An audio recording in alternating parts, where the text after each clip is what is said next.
4, 3, Wait, 2, 1. And ladies and gentlemen of the jury, the prosecution is not going to get that man today. No, because I'm going to get him.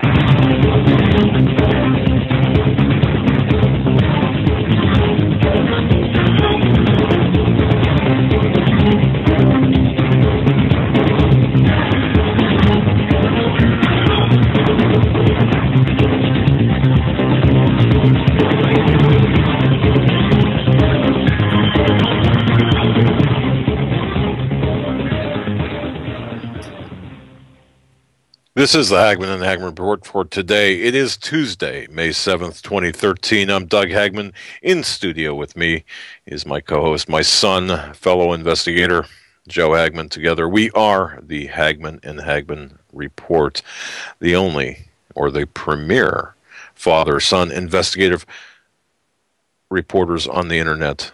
And I just want to tell you, you're in for about 3 hours of unbiased, uncensored news analysis, information that you need to know in these perilous times. You are listening to the only show where the news is presented to you in 3D.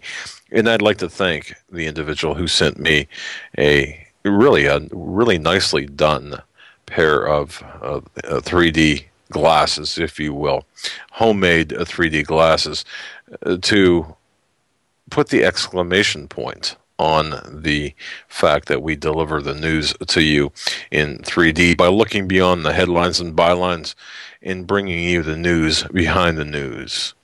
We broadcast, for those of you new to the program, ladies and gentlemen, we broadcast live each and every weeknight from 8 to 11 p.m. You can find us at our home base on the internet at homelandsecurityus.com, and want to give a very big nod to our colleagues to the north, CanadaFreePress.com. That's CanadaFreePress.com. If you don't have that bookmarked, do so. Check that site often. They are the premier news site on the internet. Now, HomelandSecurityUS.com, that's our home base. We offer in-depth reporting, investigative reporting, but I've got to tell you, CanadaFreePress.com, you want to know what the news is in the United States? That's where to go. I want to thank each and every one of you for joining us. Joe and I both together want to thank you for your belief and your trust in us as we walk through this minefield of current events together. We're a listener-supported broadcast. We want to thank everybody, each and every one of you, from the bottom of our hearts, for allowing us the privilege into your living rooms, into your cars, into your homes, into your office cubicles, and even into war zones, into the various camps in Afghanistan. I want to thank you for your service and for listening to us. And we know that you had to jump through some hoops to get this broadcast in that particular arena. I want to welcome also listeners that we've heard from today, saying that they're listening, actually, on the other side of the world, listening live in just a city just north of Tel Aviv, 2 from Germany, 2 from Austria, 1 from Spain, and what do you have? We have an Amos from Singapore. In Singapore. So we, in addition to, of course, all of North America and all across the world, want to welcome you to the Hagmann and Hagmann Report. And Joe, we've got such a fantastic program lined up. I'm excited to get started with it. What do we have on tap today? Well, we got a lot going on. We have a bunch of important news we're going to hit this first hour. We're going to try to go through it pretty quick, because in the second hour, we're going to be joined by a pastor and an author, Pastor Ray Carroll, author of Fallen Pastor, Finding Restoration in a Broken World. And that's going to be an interesting guest. We don't really have a history with this gentleman. It was kind of dropped on our lap, and we said, yes, of course, we'd love to have a gentleman on. I talked to him for a few minutes before the show started, and it sounds like it's going to be good. I'm really interested to hear what the gentleman has to say. He does have a website, fallenpastor.com. you can go there and check that out if you want. In the meantime, while we're covering the second news. hour, Ray Carroll. I'll tell you, he wrote "Fallen Pastor: Finding Restoration in a Broken World." As you said, Joe, that was public, or the publication date on that was just over a year ago. Actually, a year and a couple of months, December 26, 2011. And he asked the question: is restoration possible for those who once led in ministry? So that's going to be an exciting time, exciting interview. And now I want to ask you some questions because you've been working very hard for a long time with different people and doing a great job in getting truthful information out about Benghazi. And we're seeing this come into the light now. Well, at least part of it, anyway. And I have to say this: the one individual in particular, and folks, I would really, really urge everyone to pray for the people who are going to be testifying tomorrow in the hearing, that they testify truthfully, wholly, completely, entirely, and that the proper questions are asked and the complete answers are given. And I also would like you to pray as well that more people who were involved in this come forward and provide their testimony without fear of reprisal, without the fear of threats, and without the threats. Intimidation, right? There is a lot to lose here. It's my understanding, Joe, that they're playing for keeps. The other side is playing for keeps. This is what I really wanted to talk and ask you about, because I'm pretty sure I know. But let's have a discussion. Let's have a discussion about this, you and me. It was a hypothetical. Okay, it was Tuesday night right now, 8:07 p.m. Eastern time. On the 7th of May, 2013, just as a time marker. Let's say all the information that needs to come out comes out. Let's say all the cards are on the table. The whole truth is out there. Is it going to make one bit of difference? Will anybody be held accountable? Well, all right. Obviously you don't know, but I say no.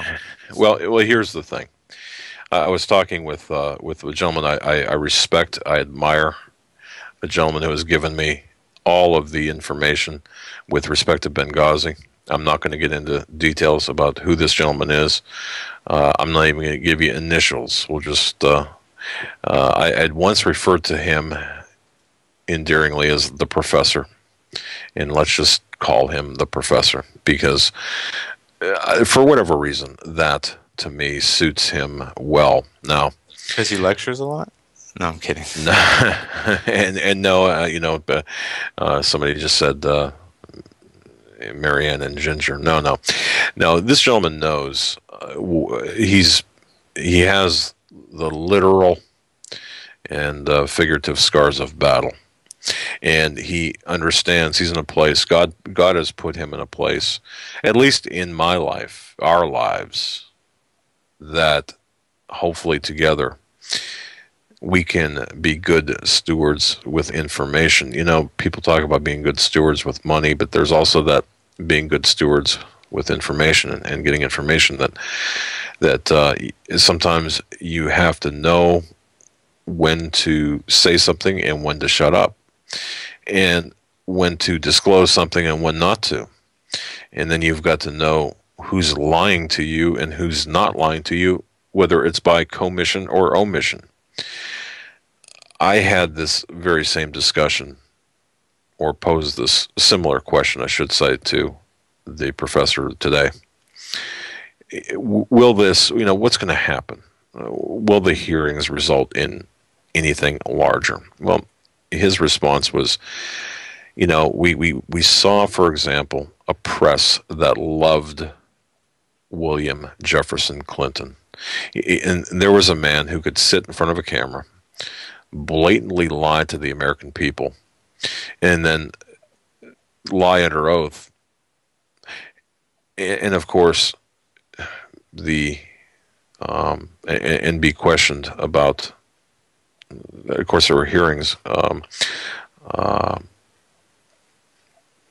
Yet he was untouchable. The press, there was no rallying of the press against him.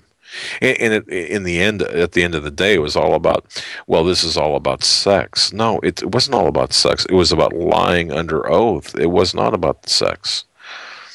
And I remember sitting in the office in Chicago back in 2006, I believe it was, talking with the lawyer who headed up the hearings to impeach William Jefferson Clinton, and spoke with him at length. And when he went to the bathroom, I looked at his during the meeting. I looked at his telephone, and there was a speed dial pad on his telephone. I'm looking at the numbers, and that about blew me over when I was looking at the numbers that he had on speed dial on his phone.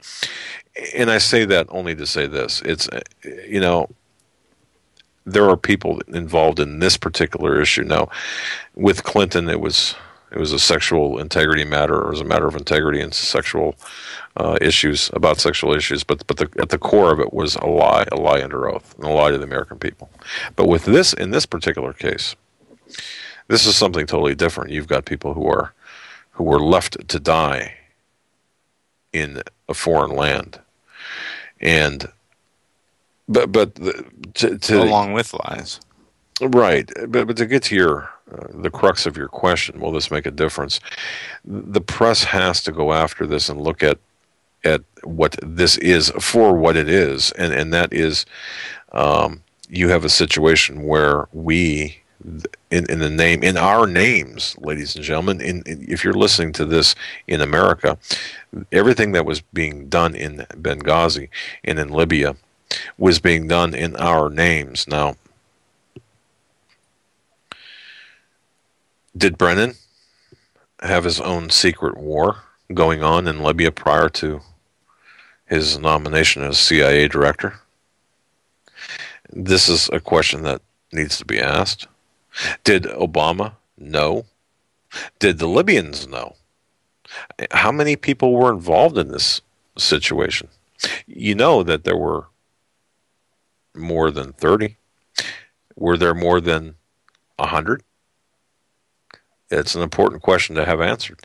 Were there more than 200 involved in this operation at that time, in and around Benghazi in northern Libya on 9/11, 2012? That's an important question to ask. But once again, to get to the crux of your question, will this make a difference? It will, because we stand today at the precipice of World War III. Look at what's going on. We've got 41 in the United States, but 42 countries represented, floating off the coast of in the Mediterranean, doing military maneuvers. You think maybe that we can? I mean, can you imagine if something goes south with those, or if something happens? I mean, you think it's possible that something could accidentally happen there? It's something to think about. But yes, could this make a difference? Yes. Could it make a difference with respect to the ultimate end game, the outcome? Probably not. But you cannot allow this to go unanswered. I mean, we have... No. I wish that there would be accountability. I wish there would be justice, especially for the families who lost soldiers due to the either irresponsibility or the willful... what's the term? The charge, when you're charged with you have murder 1, which is premeditated homicide. You have murder 2, death. Well, you've got negligent homicide. You've got, I mean, there's varying degrees, but it's in the end. I mean, you still have. Yeah. I mean, at the very least, they should be found. I mean, with if the evidence is correct that we know, they should be found guilty of crimes against this nation, just on Benghazi alone. Well, Because there's a lot more to it than just people dying. There's illegal weapons changing hands. against international law. Right. Excuse me, I had a little frog in my throat. That's right. And Joe, let me tell you something. And this is something that I saw that Glenn Beck addressed today, and I was talking with the professor, if you will, over the weekend. And it was, I don't recall which day it was or what time it was, but when I heard it, I was immediately angry. And I mean, very angry. Now, imagine this. This is a true story. At least I'm going to put it out there as verified. Now, is it 100% verified? No. It's about 99% verified. But just imagine this. Glenn Doherty was in Tripoli when the battle in Benghazi began. Now imagine this. He's working for a particular agency, and it's typical. It is common for men in that agency, in that venue, working this type of operation. It's very common because they do get paid a lot of money. Okay, it's not like they get minimum wage. They get paid quite a bit of money, but they're also very resourceful, especially Glenn Doherty, who was a part of the elite of the elite, if you will, for as long as he was. He had managed to ferret away a lot of cash. Now, think about this. Of his own money, by the way. Okay, so imagine working in a very hostile environment, and then thinking, well, I'm going to have to put some green aside, just in case, for a rainy day. I mean, hey, that's more than this country does. Okay, but think about this, because this is so important, and this is what angered me so much. He hears the call for assistance in Benghazi. He radios or he contacts Washington, asks for permission to go assist. Was told basically to stand down, or was told to stand down. Does it again. Asks again, because the level of intensity, the fighting in Benghazi, people were they were fighting to their death, and once again turned down.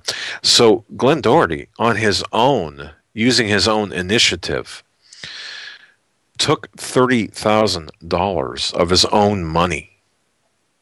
And once again, people might say, wow, that's a lot of money to have, and where did he get this money? He certainly couldn't have, immediately you think that because you've got that much money, it's really not that much money for his job classification, whatever, but that's how much money he had spirited away.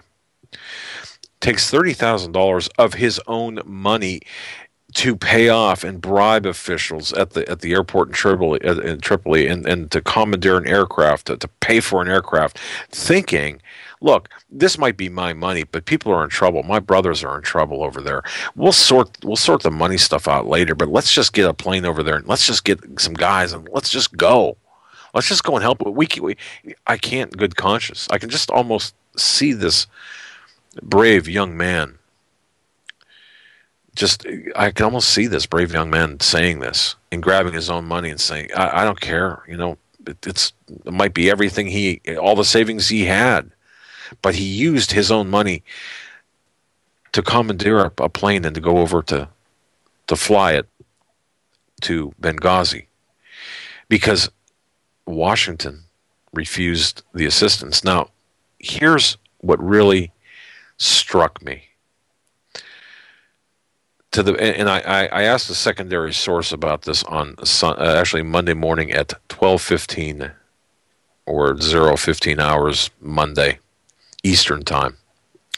I had a conversation with a Navy SEAL I asked the question, was the family of Glenn Doherty ever paid back this $30,000? Well, actually, I asked two questions for verification. Was it his own money? And number two, was it ever paid back to the family? And according to the information I received from this Navy SEAL, which was initially provided to me by my source, the answers were no. I mean, yes, it was his own money, and no, he was never paid back. The family was never paid back. So what you have is a guy spending $30,000 to get the job done, not worrying about anything, but never being paid back by anyone from this despicable regime in Washington. I'm surprised they didn't, tax him on the money he did spend, extra. That's the way this country's run anymore. But if you look at that, though, Joe, it's just an example. It's just one example where this regime didn't even afford the family the dignity of being repaid. Plus, the mother of Sean Smith being invited to Washington while her son was being honored, yet they refused to comp her expenses. Now, you can bet that if she had something good to say and it would provide a good photo op for this regime, that they would have comped her. But no, they didn't. It was based on politics, a decision that appears to be, I should say, based on politics. This is the way that this regime is treating the military. Well, look, this mistreatment of the military is nothing new. I mean, they've been used as guinea pigs for experimental vaccines, antidotes, different things that they are basically required to take with a blind allegiance. And I have friends who've been in the military, and they all know. One of the bigger things people know about is the depleted uranium that was used and has been used in the weapons ever since the Gulf War, which will give you cancer and kill you at some point. Henry Kissinger said military men are nothing more than dumb, stupid animals to be used as foreign pawns, or to be used as tools in foreign pawns, or to be used as pawns in foreign policy. I'm sorry. Well, and folks, if I can direct you to an article posted both at CanadaFreePress.com and HomelandSecurityUS.com, if you don't mind, at some point, go over to both sites. If you don't mind spreading that article around, because to me, I think it contains some important information. Of course, I'm biased because I wrote it, obviously. It's called Checkmate: From Global Makeover to Takeover. And it explains a little bit about how we are fast approaching war in the Middle East. And that there are 41 nations plus the United States, for totaling 42. And I can say this to our audience, because our audience is a cut above. They understand. They understand the satanic Luciferian aspect of things. 42 is Satan's number. It's the number of Satan. It's the number of the devil. I mean, you might think, well, what does that have to do with anything? Just keep that in the back of your mind. We don't have to dwell on that, but just think about that. But they're participating in military maneuvers off the coast of Iran, and all eyes are supposedly on Iran. But despite all of the saber rattling about Iran, we know, you know, ladies and gentlemen, because you've listened to this program, and I know only because of the sources I have, and the one particular source who's been so fluent with me, that we're being deceived about the coming global battle. It's going to almost certainly begin in Syria, not in Iran. It might end in Iran and certainly will involve Iran, but it will begin in Syria, almost certainly. We are seeing right now some of the most deadly, serious, and most underappreciated things taking place. And I know that everyone's grown very tired of talking about war in the Middle East, and we're tired of fighting the wars, and we're tired about sending children or young men and women over there. But I'll tell you, this is going to be totally different because, as I point out, Syria is going to explode and involve other countries, other nations surrounding it. Of course, you know, right before showtime, the source, the gentleman that is a good friend of mine, has said, you know, while the Arab Spring, and I suppose we should call it the globalist spring, while that was taking place, and all eyes were, for example, on Egypt, you know, the planners, the people involved in that, they were already working on the next country. I mean, they were 2, 3, 4 steps ahead of all of us. And this is how it always is. While we were focused on Egypt, for example, they were busy in Libya by that time. And expect nothing less today from what's taking place. Now, we don't have with precision all of the various intricacies of what's going to take place, but we do know this.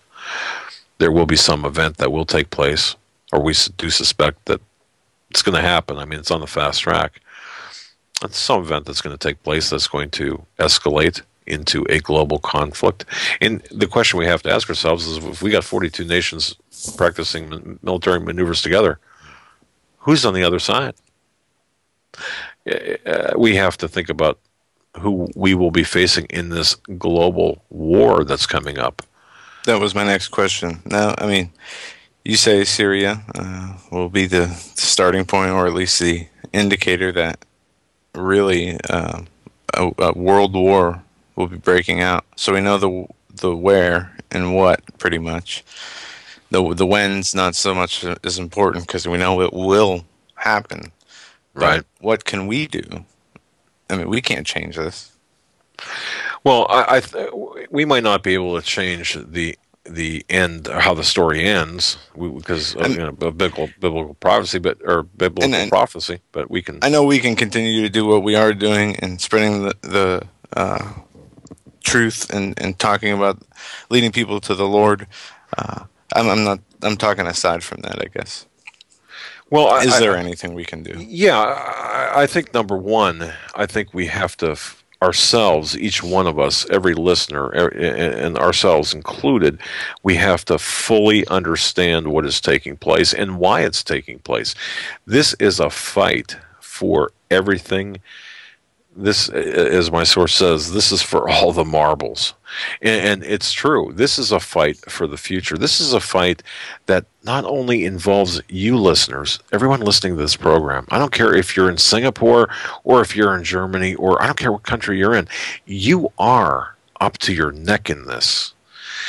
But see, this not only involves you and your future, but the future of your children and generations henceforth, because World War III does definitely exactly. So what do? Well, we educate ourselves, and then we get educated enough to make wise decisions, such as anticipate what's going to happen next, or be able to anticipate what's going to happen next, and getting out of the way. Because a big portion of this, Joe, involves energy and wealth, money, currency. A big portion of this is the currency war that no one's talking about, but it's a big part of this. Do you know what I mean? Yes, I do. And I guess I'm just having a problem in my mind, aside from being able to maybe help people understand what's going on, aside from pointing people in the right direction. There is not too many things in the realm of possibilities that we could affect as far as the actual war. I mean, if there is a World War III, it will be the United States and some NATO countries versus Russia, China, and their allies. Okay. It will be it will be, and my grandfather was in World War II, or my father. Yeah, right. And I'm a big history fan. I've watched a lot of documentaries. World War II. There was a lot of video footage from D-Day to Pearl Harbor, all kinds of stuff. World War One, not too familiar with. I know the reasons around what happened, but from what I know about the first two father, wars, by the way, was in World War One, and I've got photographs of that. But I just folks, never mind us. We're at the dining World table War Two, Europe was basically almost destroyed. A lot of the cities were. Well, life went on. Don't forget, during World War II, I don't think it will. With the weaponry we have now in this world, I'm not sure that life would go on if we had a World War III, depending on if we had a war fought through proxies or we had an all-out war. I guess that would determine what would happen.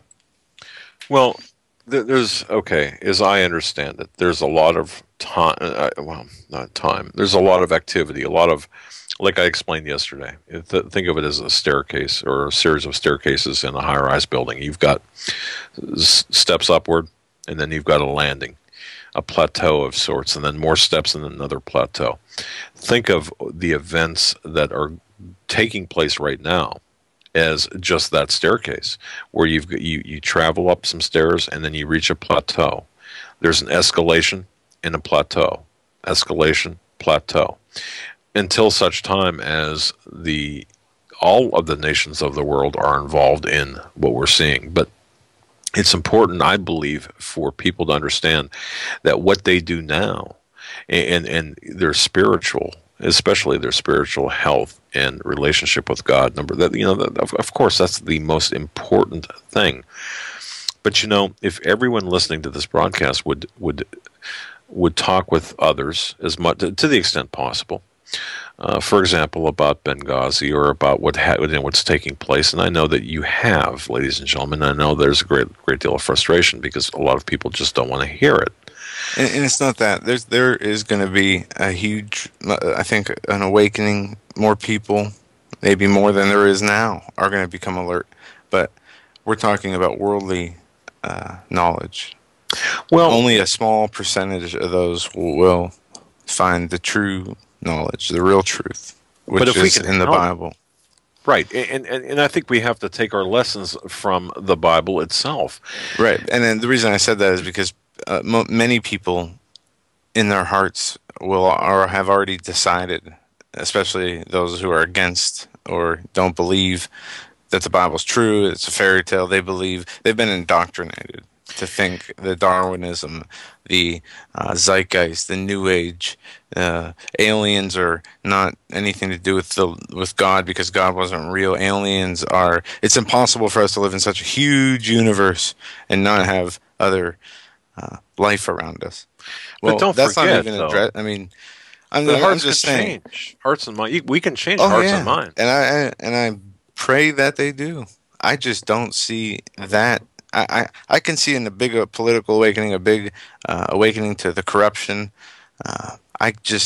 That's not where we need the awakening, because if we have the awakening in the spirit first, everything else will fall into place.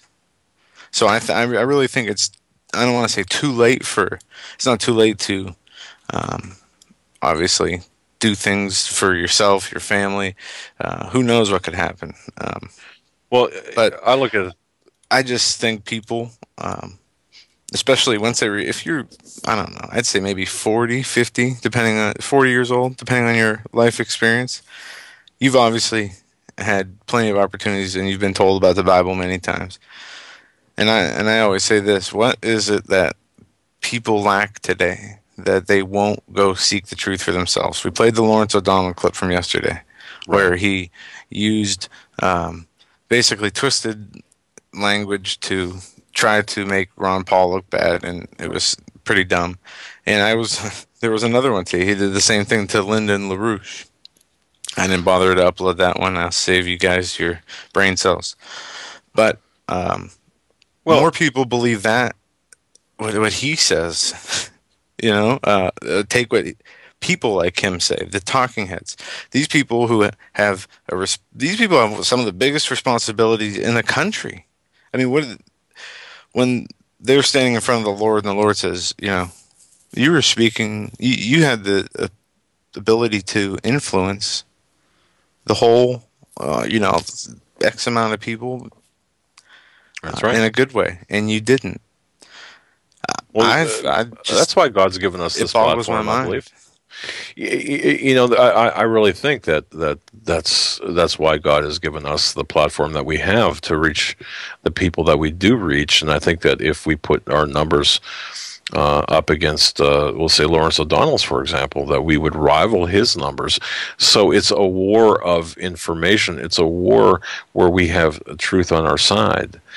But I would compare it to this. I know how I felt after 9/11, and I know what my thoughts were after 9/11, and I know where I was spiritually after 9/11, and is nowhere near where I am right now. So what's changed? Well, it took not only personal growth, but some external influences to change my heart, my mind, my intellectual thought processes. I was talking with an investigator from the state of Ohio this past weekend, and he had initially said that he didn't believe anything that we were talking about. Basically, it was pretty much like where I was a number of years ago. Well, I talked to that same person again earlier today, and he said, "Okay, now I see your point.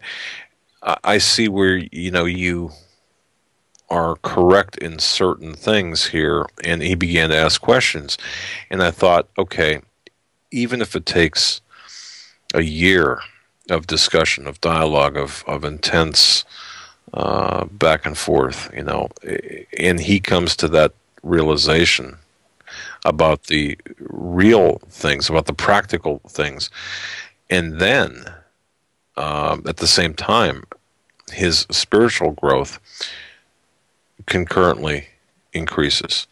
Is that not what we are supposed to do? Isn't this part of our mission statement, if you will? And I think it is. So this is a big part of what we are supposed to be doing.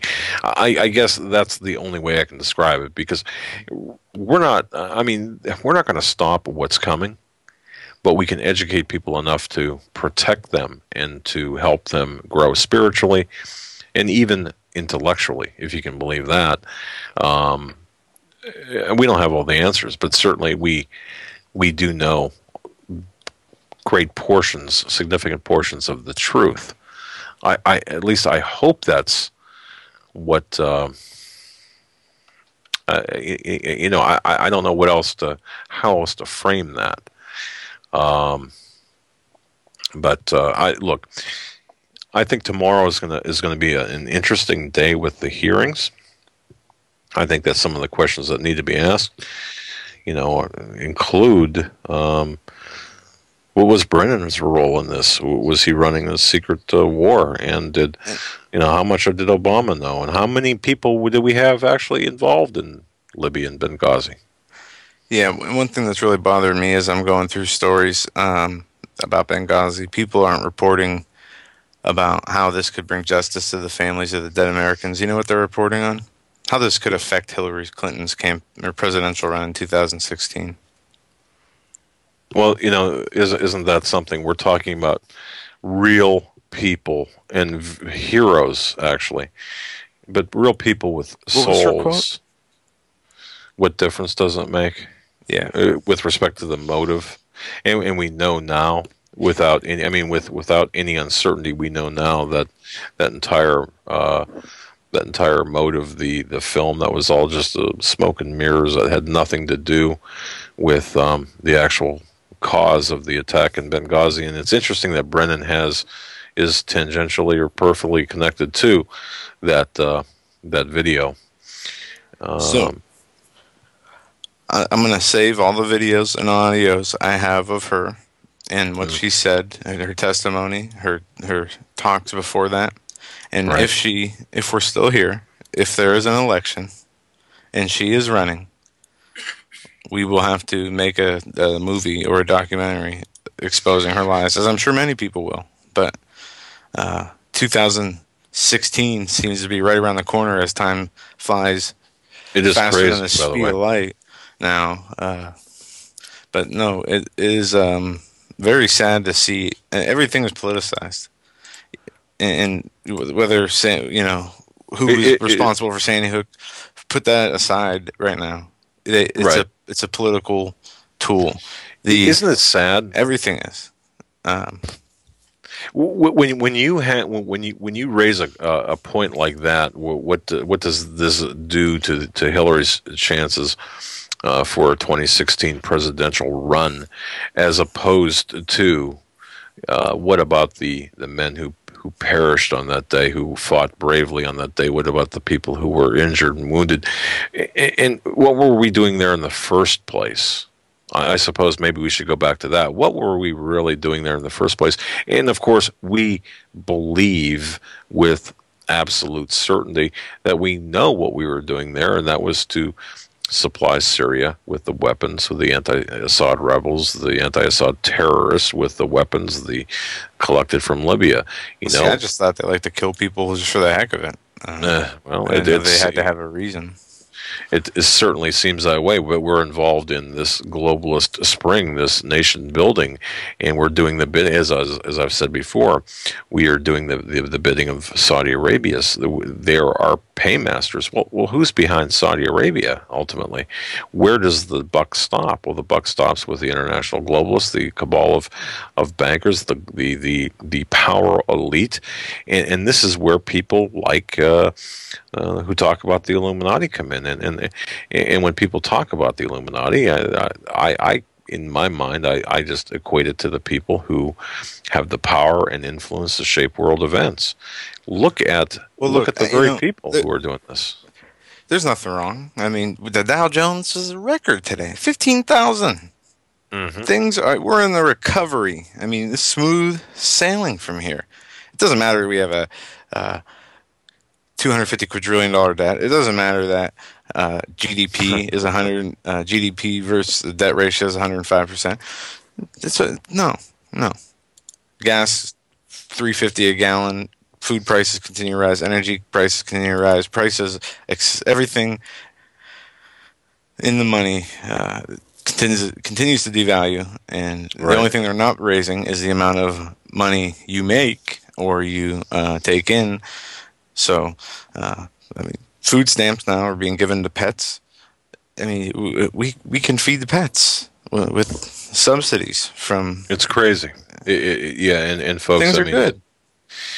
Just sit back, get your green card. Just don't even acknowledge. Don't say you're an American. Say you're illegal from another country, and you'll be set up whenever they finish their amnesty and. They have vanfuls of EBT cards that they're handing out to illegal immigrants who are still here illegally. That was reported. We reported that last week from a few stories we read. Maybe we should all just depatriotize or decitizenize ourselves. Declare we're here illegally, right? And we want to become U.S. citizens. Well, does that work?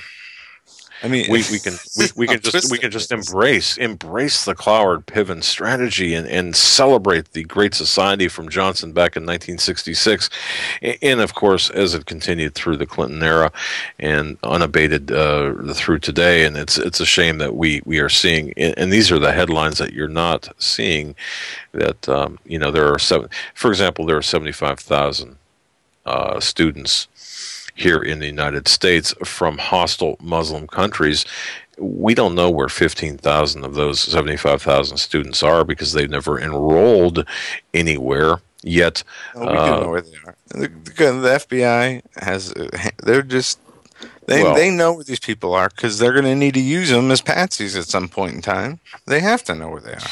Well, by the way, there's a difference between patsies and tools. I can see where some of them would be used as tools, but the point is this: we are currently we are operating in a dysfunctional mode. Our country is in a dysfunctional mode between the debt, the deficit, two different things, by the way, the unemployment. The the craziness with respect to the stock market, the manipulation with regard to the metals. It's low. It's only 7 point, Right, 7 point right. something. Exactly. Don't worry about the people who quit looking for work and don't receive unemployment. Yeah, we can just. I know that of course that's loaded with sarcasm, but the bottom line here is everything was loaded with sarcasm. I said for the last 10 minutes, just so you guys know. Yeah, might not have known that. And, Research people might not catch, or it might be first-time listeners, and that's happened before. But I'll say this: people are going to die, whether it's going to be in this country or elsewhere. There will be deaths because of what is taking place at the hands of these power-hungry globalists, and it's not going to be clean necessarily, easy deaths if there are such things. It's going to be deaths by starvation and through immense suffering and things that you don't even want to think about. This is what if we can assist others in getting out of the way of what's coming to at least a small extent by helping them prepare. And this goes to the very heart of my question I ask you folks every day: what have you done today? Have you taken the slightest step today to prepare, whether it be an extra can of food or whatever it might be? Put some cash away, some actual cash away. Maybe bought a silver coin or a junk bag of silver, depending on your means. I took the garbage out. Does that count? Yeah, Joe, I'll tell you. You can turn that sarcasm I'm in one of off those moods today, yeah. No. Yeah, but see, this we have to get our minds right as well as our hearts and our souls right. We have to look at this and understand what we're seeing is so serious. We are in uncharted waters, really. When we look at things today, we are looking at an operation that started years ago. If you want to talk about modern times, of course, we can talk about what happened with respect to Afghanistan, and we know that Afghanistan began. The war with Afghanistan. Why are we still there? Well, folks, search things like the Silk Road. Where else is the CIA going to get their money to fund themselves if they don't have that black market drug money? But there are other things too. I mean, if you look at the energy part of this, right, the recent discovery of massive stores of oil and gas in the Caspian Basin in Central Asia, is again in a unique position to serve European and Asian markets, particularly the fast-growing markets in Asia. If southern export routes can be built, and thanks to the Bush administration's plan in Afghanistan, for example, that's indeed in play.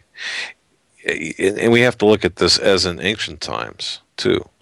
Centrally located Afghanistan could be considered the bridge to riches, the landlocked Caspian region. And folks, do yourselves a favor. When we talk about all of these, look at a map. When's the last time you looked at a map of that area to see exactly what's going on? I'm not talking about these CNN snippet things that you come on. Look at a map. Get a map out of the world or that part of the area. But understand that the Caspian region, GPS work?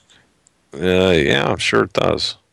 But landlocked Caspian region boasts more than 5% of the world's proven oil reserves and almost 40% of its gas reserves. Now think about that. So is that worthy of a war? Well, it is if you're a globalist and you're concerned about the energy. During the run-up to the invasion of Afghanistan, former Unocal Corporation executive John, I always get his name confused with another name of similar, but Maresca. He once suggested that the proposed Trans-Afghanistan pipelines carrying both crude oil and natural gas could meet much of the export needs of the two big Caspian oil groups, the Caspian Pipeline Consortium, which is the CPC, and by the way, that's led by the Chevron Texaco Corporation, and the Azerbaijan International Operating Company, which is led by BP. Okay, so which also features Unocal and Delta Oil of, guess where, of Saudi Arabia. So this, what we're seeing in the run-up to the Afghanistan war, is about oil, it's about energy, and there are various corporations who are the benefactors. I mean, Chevron Texaco Corporation, they signed a $20 billion joint venture with the government, with the government of Kazakhstan, I believe it was, to develop over 40 years that country's. They've got just a tremendous oil field there, but see, this is what's being threatened by the instability in Syria. Is, for example, when you're talking about Kazakhstan and all the Stan countries, you're looking at upsetting the free flow of oil and gas and energy. So this is a war about oil and energy and even currency as much as it is about bullets and bombs. Look at it that way. Understand what's going on, because the very people who are planning this World War III event are planning their future. They're planned, right, and executing on their plans. They're operational now, and we're seeing this buyout, or this attempt to control the future, and the future is the energy, the future is the oil, the future is their future. That is the land, the resources, right. So it's about pipelines, and it's about. Well, it's really about the control, because they intend to get rid of the majority of the population of Earth.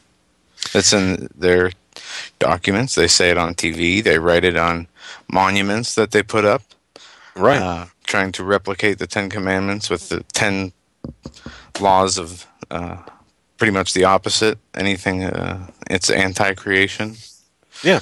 Yeah. I mean, look, we just have to look at this for what it is and understand this for what it is. And what it is not pleasant to talk about, but this is, once again, as my source says, this is for all the marbles. This is a war that will involve not only your future, but the future of your sons and daughters and everything else. So please do not underestimate what you're seeing out there today. And by the way, this is why, Joe, that we are going to be launching Hagmann and Hagmann Report Dayside, the extra hour, and we'll let you know more about that, when that'll start, and where you can find us on that to report directly in real time what is taking place before everyone else.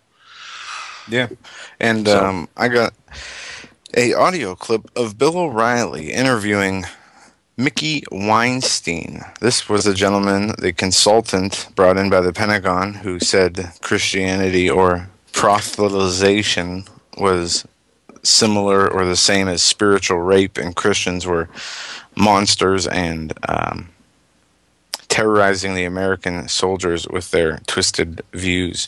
And this is we're going to relevant kind to of play what we're that talking now. about. I'm going to play Lou Dobbs now after Mr. Ray Carroll comes on, who's going to be coming on in the second hour. Those who joined us late, Pastor Ray Carroll, author of Fallen Pastor. You can find his website at fallenpastor.com. Finding Restoration in a Broken World. He'll be joining us in the second hour. And I'll play the Bill O'Reilly clip after that. But what I'll play now is Lou Dobbs. This is the Gang of Eight. The Gang of Eight's opposition cost $6.3 trillion. Sessions, 35 million illegals, new citizens. Well, we've been talking a lot about foreign policy, but it's a big week for immigration reform. The Senate Judiciary Committee will begin its debate of amendments to the Gang of Eight's immigration bill this Thursday, and one thing's certain, it's going to be dramatic. Republican Senator Marco Rubio, he is the face of the Gang of Eight. It's really quite remarkable that he became the face of a bipartisan, democratically led effort, but there it is. But these are the faces of the opposition, the gangbusters, if you will. DeMint is number one on that list because he's the president of the Heritage Foundation, and today the Heritage Foundation and senior research fellow Robert Rector put out a study that shows that legalizing 11 million illegal immigrants will cost taxpayers a net $6.3 trillion. I mean, that over the coming decades. 6.3, that's the net number. Why? According to Heritage, the typical illegal immigrant household right now is receiving, $14,000 a year and more in government benefits than it pays in taxes. But that could jump, by their estimate, to $30,000 if the Gang of Eight plan becomes law. More than double. And Heritage is a force, by the way, I want to be clear, to be reckoned with, because back in 2007, the last time Congress debated so-called immigration reform, Heritage produced a report, an analysis of that plan, finding that amnesty would cost taxpayers at least $2.6 trillion. $2.6 trillion. Those were the good old days, less than half of what they project as the cost over the next several decades. And so there is going to be great weight given to this study. And by the way, they're going to create opposition. The Club for Growth and Americans for Tax Reform, two conservative outfits, already jumping in to criticize the Heritage study, but Heritage usually wins these intramural conservative battles. And this is Congressman Goodlatte. Bob Goodlatte is the chairman of the House Judiciary Committee. Democrats are in such a rush to pass that massive 844-page Gang of Eight bill that many, in fact, are drawing comparisons to the congressional cram down of Obamacare. You remember that, which is clearly not an example of good government practice. But Goodlatte is taking an incremental and sensible approach to immigration legislation, in his view. He's introduced two smaller measures, important but smaller measures and manageable. One, an agricultural guest worker program, and I'll call that a GW program. The other would be the E-Verify system, which requires employers to verify through the government system of E-Verify whether or not a prospective employee is legal and qualified for that job. Goodlatte says he will introduce other measures, by the way, in the weeks ahead. He is the incrementalist, if you will, and the careful, thoughtful approach, in contrast to what others would call a cram-down effort on the part of the president. Republican Senator Jeff Sessions of Alabama, he's the ranking Republican on the Senate Budget Committee. He's quickly emerging as the bill's most vocal critic. He says the path to citizenship for 11 million illegal immigrants is pure bull. He has an impressive amount of research to support his position. According to Sessions and the staff of the Republican staff of the Senate Budget Committee, the Gang of Eight plan wouldn't give legal status to 11 million, but to more than 32 million immigrants. 32 million immigrants, and an additional 25 million visas in his judgment. That's 25 million. Let me do this. You know what I'm going to do? I hate to have to erase because I'm so neat usually. Okay, I was kidding about being neat. And Lou Dobbs is using the chalkboards. 25 million of them would be granted, in his view, to non-immigrants. And now we know Senator Rubio is feeling the heat because of the mounting opposition to the Gang of Eight plan. By the way, he is starting, Senator Rubio, the face of the Gang of Eight, to say, why rush it? Why not think this out? Why not make sensible judgments? The question now in all of this is, given the record of this administration and this Congress and Senate, will the facts matter at all to them? We'll find out. Will the facts matter at all? You see, folks, we're talking about illegal immigration here. Do the facts matter? Of course they matter. Are we being lied to? Of course we're being lied to. Right. And what that clip was illustrating was that us already riddled with unsustainable debt will have it doubled pretty much. Right. And can we survive as a nation this way? It's Well, highly it depends unlikely. on how much money Mr. Bernanke can put through that printer of his.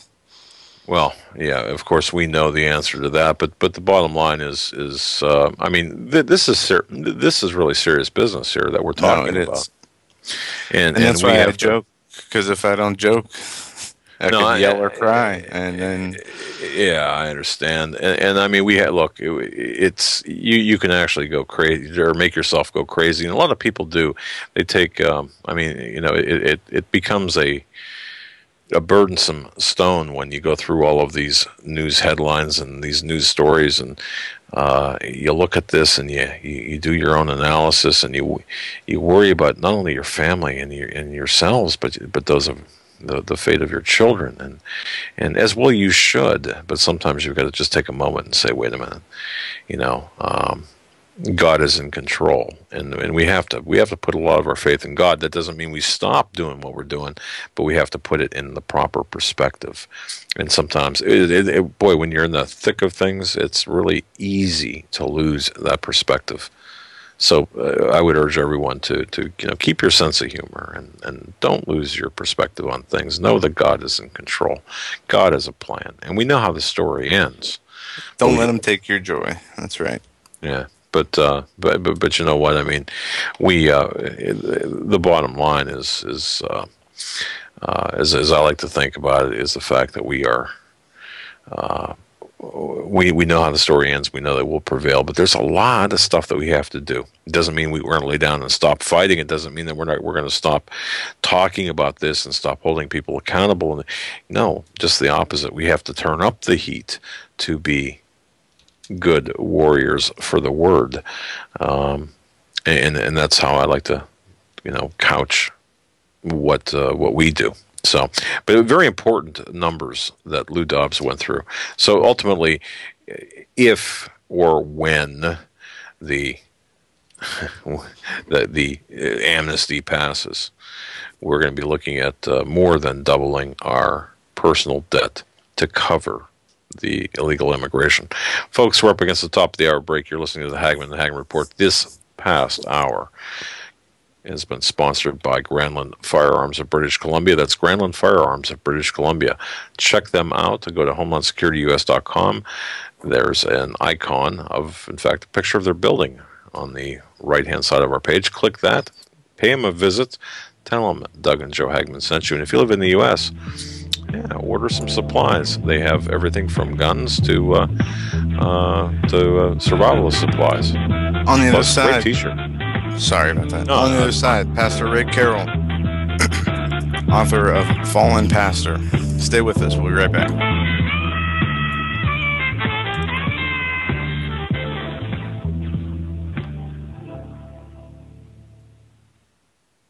Hi, folks. Doug Hagmann here. You might know me as the co-host from the Hagmann and Hagmann Report, or as a frequent guest on Coast to Coast AM with George Norrie. If you're like me, you're tired and confused over today's headlines. You just don't know where to turn for accurate, concise information about really what's going on, what's truly going on in today's society. If you don't know where to turn for accurate, well-researched, and properly vetted news, I've got a suggestion.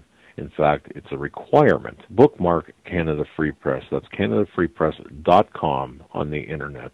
It's just not for Canada. It's for news across the world. Judy McLeod, founding editor, has put together a vast array of talented writers like Kelly O'Connell, Daniel Greenfield, Dr. Eilena Johnson-Powell, a lot of guest columnists, very talented writers. Folks, that's Canada Free Press at CanadaFreePress.com. Now mobile friendly. Follow on Facebook, because without America, there is no free world. If you love pineapple as much as I do, I've got some great news for you. You're going to love this offer from Freeze Dry Guy. For the month of May, Freeze Dry Guy is offering the finest quality freeze-dried pineapple, a case of 6 number 10 cans yielding 114 servings at a special introductory price. First quality freeze-dried pineapple grown and packed with nothing added.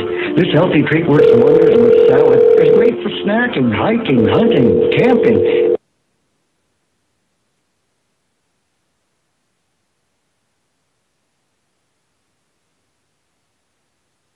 shipping to your front door within the lower 48 states. The special introductory price is good until May 31st. For more information and a free complete...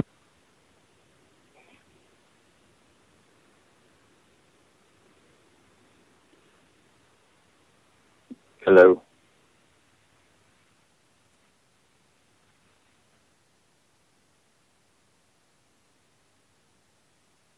You want answers? I'll take every type of you want answers. I want the truth. You can't handle the truth.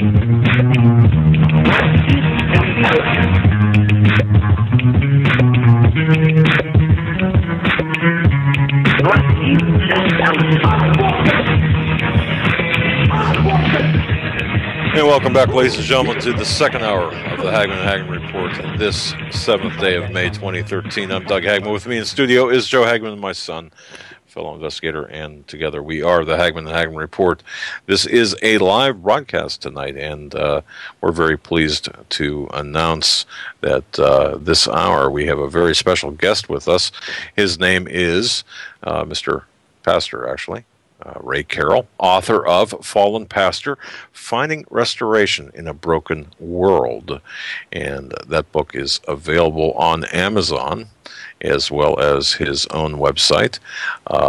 You know, it's interesting because we talk a lot about what's going on in today's ministry.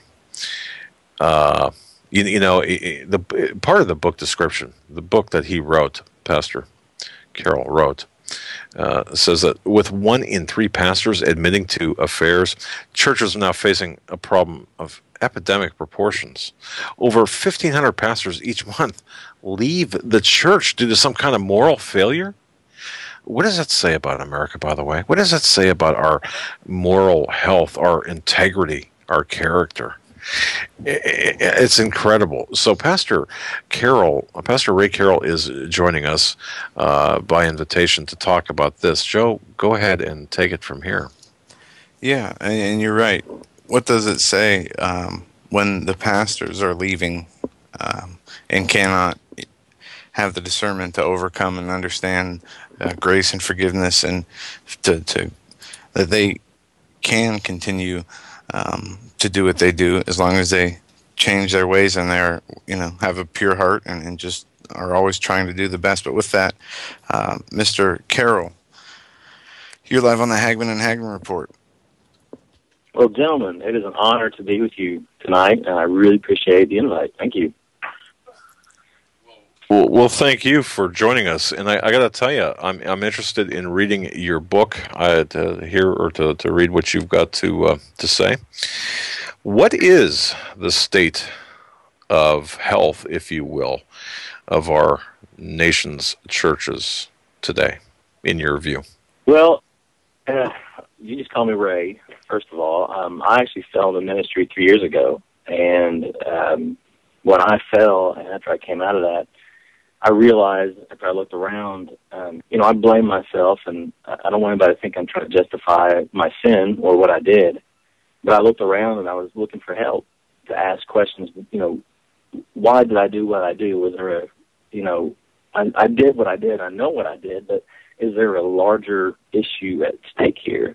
And I found that statistic: 1,500 pastors leave the ministry a month due to moral failure, conflict, or burnout.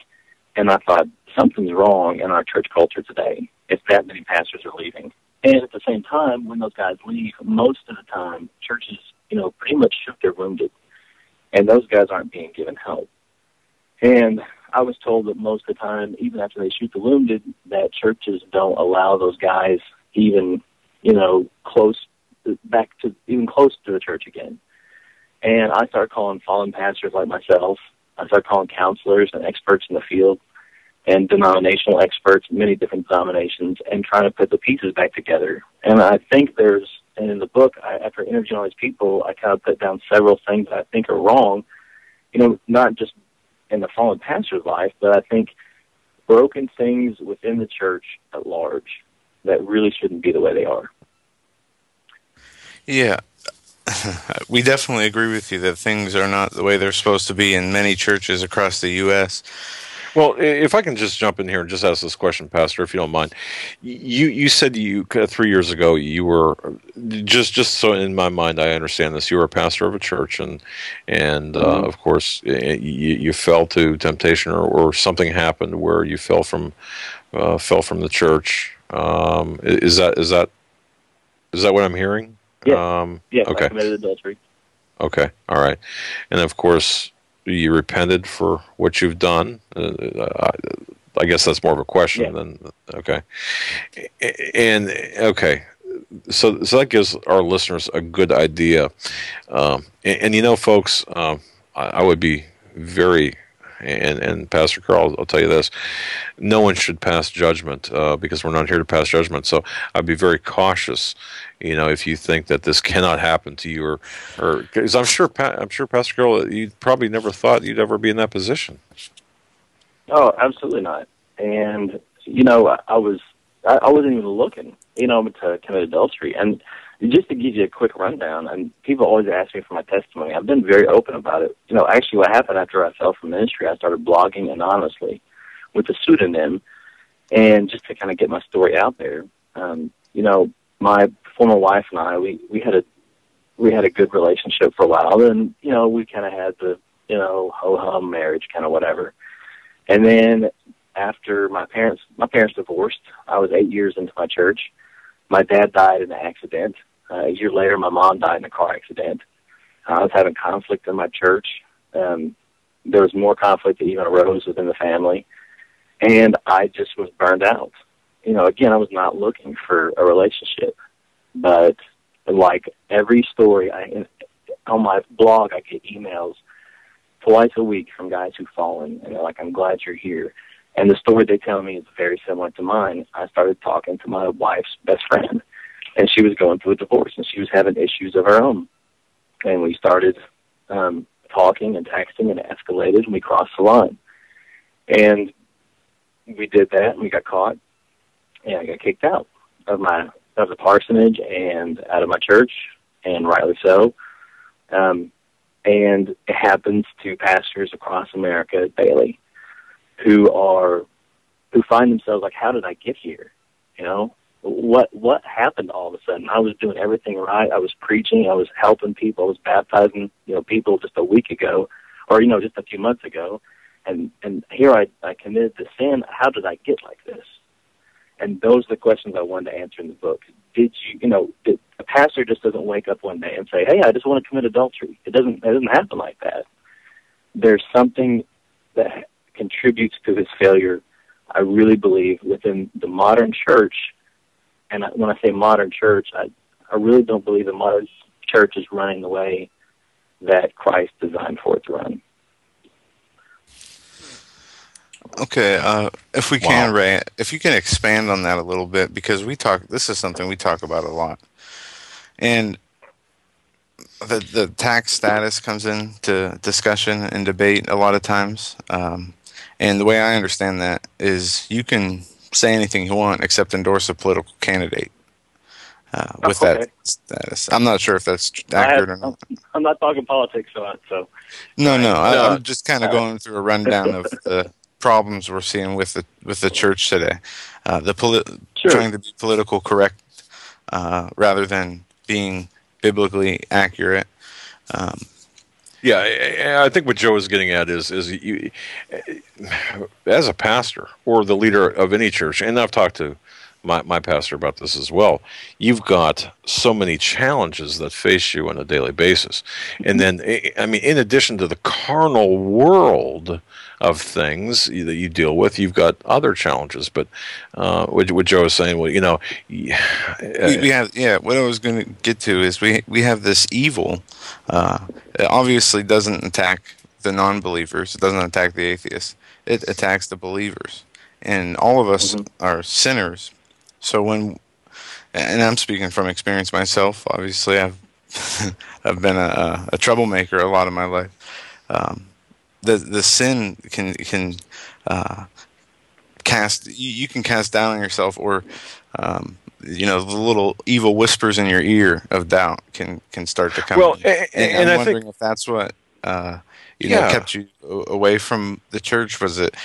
It doesn't sound like you were ashamed. You were looking for help, and that's one of the things I wanted to say was, you said you were talking to people about it. You were sharing your testimony about it. That is one of the main things people need to do in their lives to heal their self spiritually. Well, sure, absolutely, and you just touched on one of the major things, and I always reiterate to people, I don't try to justify what I did. I own my sin, and I sinned against God, and we try to find out the reasons behind why pastors fall. If you're trying to get at a root problem, then maybe we can get rid of the root problem, and so many pastors won't fall and lead them to that sin. But as soon as you sin, you have to own your sin. And you mentioned high expectations. In the book, I've got a ton of statistics. One group said that 90% of pastors report themselves to be worn out and depressed. The Barna group says that pastors are expected to juggle 16 major tasks at once.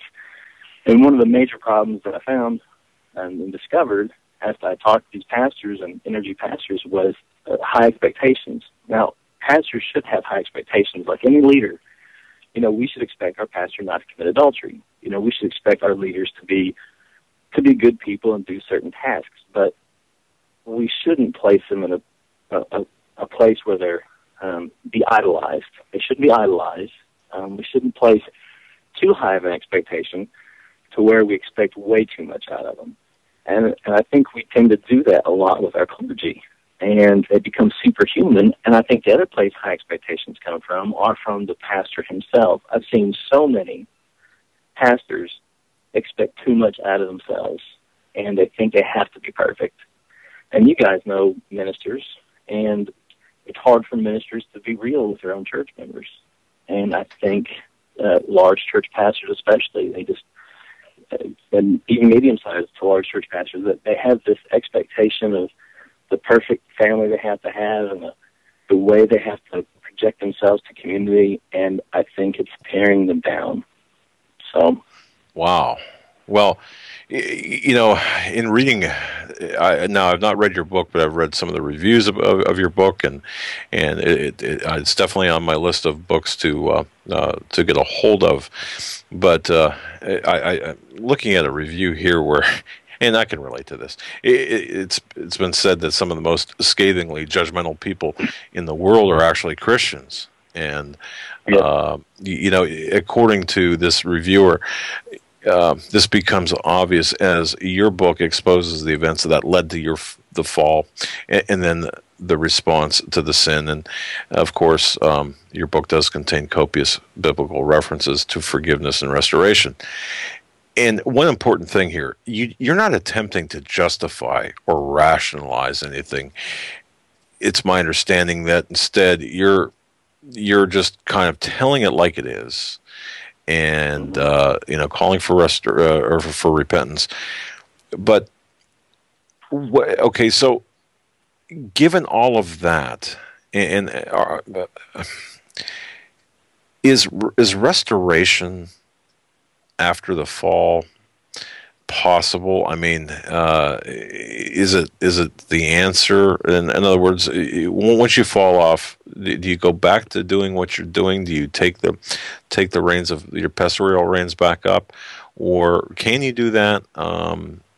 Or is it like in the political arena? Is it like a death sentence or a career-ending sentence?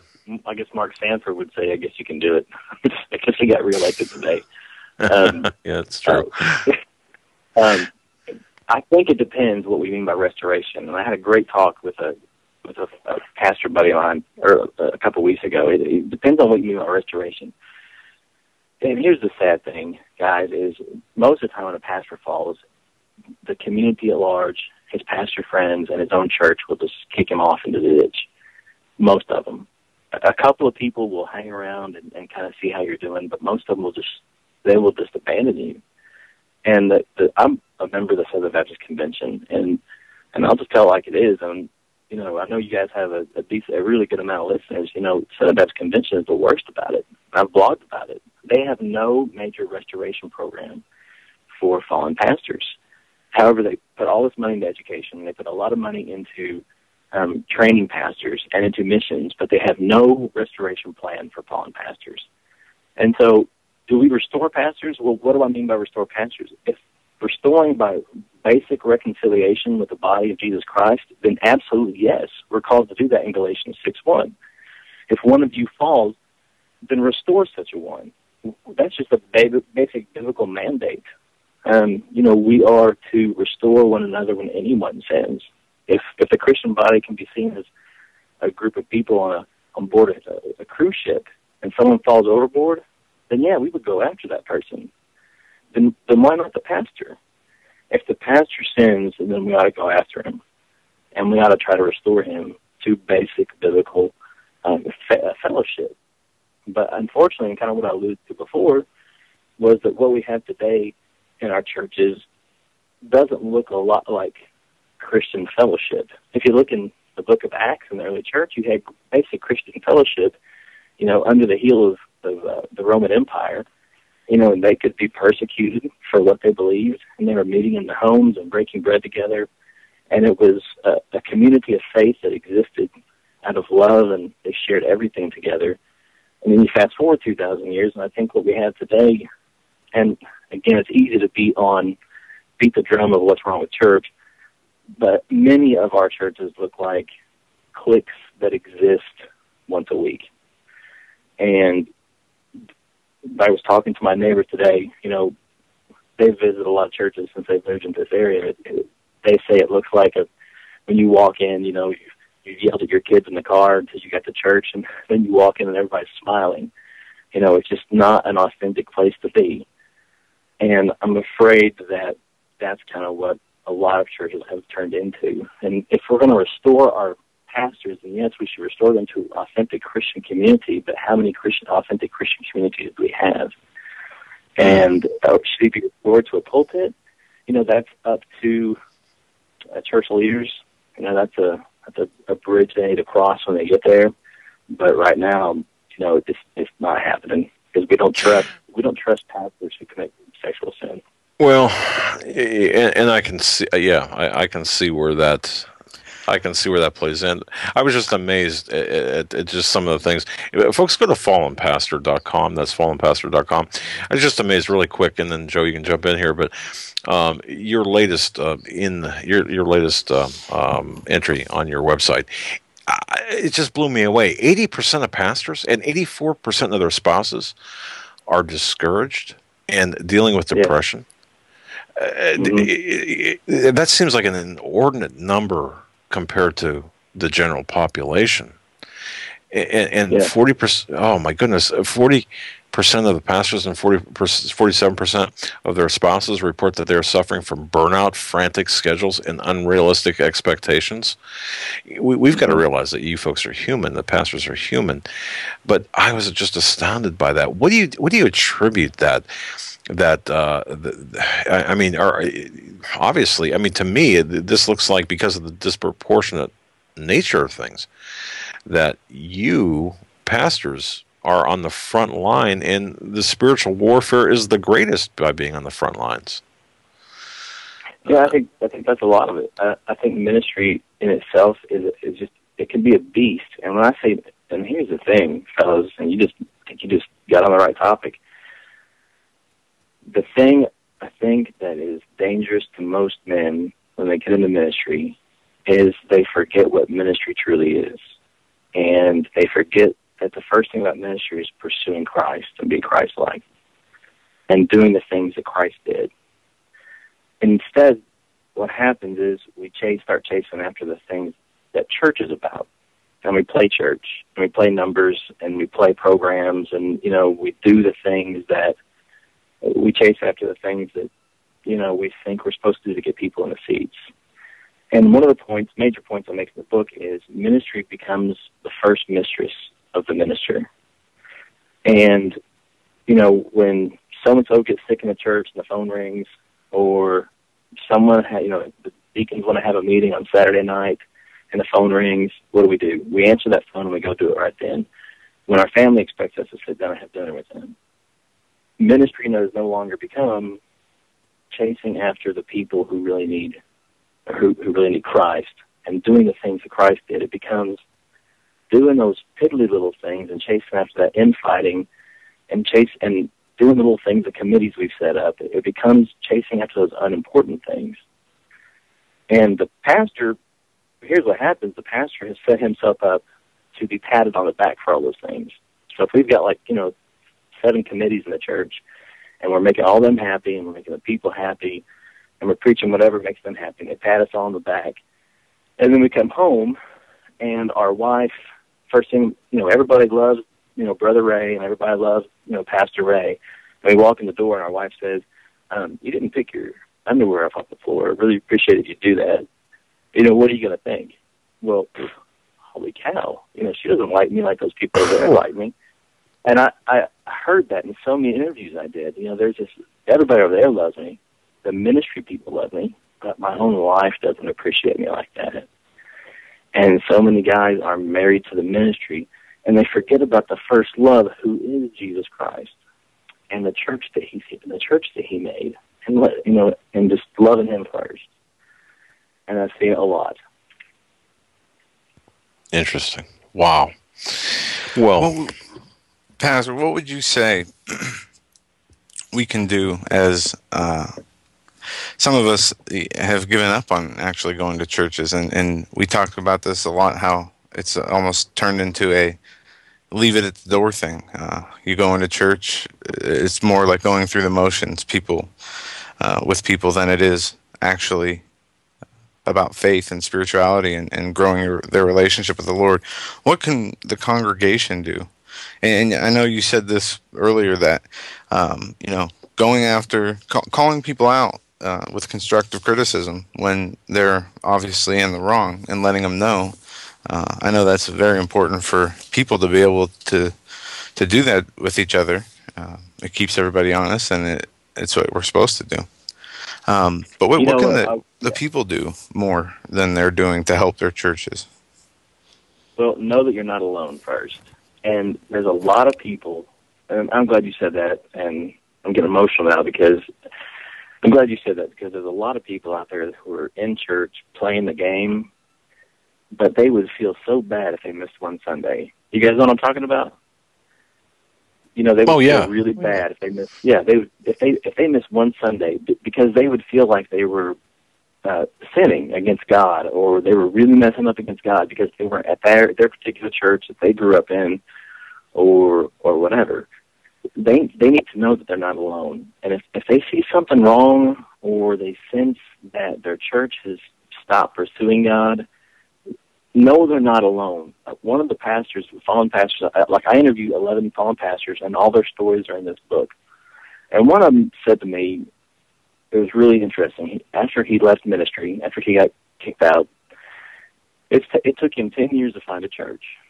And I said, well, describe that to me. He said, have you ever worked in a restaurant as a waiter? And I'm like, yeah. He said, it's like it's hard to go work. He says it's hard to go eat in any restaurant because you know what goes on back in the kitchen. He said it's kind of like that, because as being pastor, you know what the leadership does. You know how the leadership acts. You know how sometimes they put on a face. Not all the time, but sometimes. And he said it's just hard to be a non-leader at a church where you're not a member. So know that you're not alone. Also know this, that good churches are out there, and they're made up of true fellowship of believers. And the word that I've come around to after my fall from ministry is fellowship, a true fellowship of faith. It's not always about the leadership, but it's about the true fellowship of believers who are there.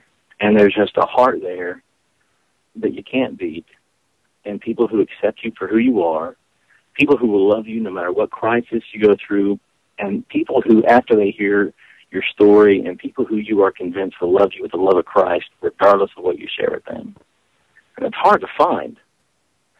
And I think there's a reason we're seeing an uptick of home churches in our country, because people aren't finding what they're really looking for in institutionalized church anymore. So don't give up on, well, I think everyone knows they shouldn't give up on God. Don't give up on Christ. I think the thing I also tell people is, when Christ came, he went to the prostitutes. He went to the adulterous woman. He came and found the people who he wanted to minister to, and he loved them first. And Christ will find you where you are. And if you really are seeking him out, Scripture says he will find you. And if you're looking to get involved somewhere, then he'll find you there. Yeah, that's very true. And the big problem I see is the lack of the people seeking him out. He is there, and he is waiting.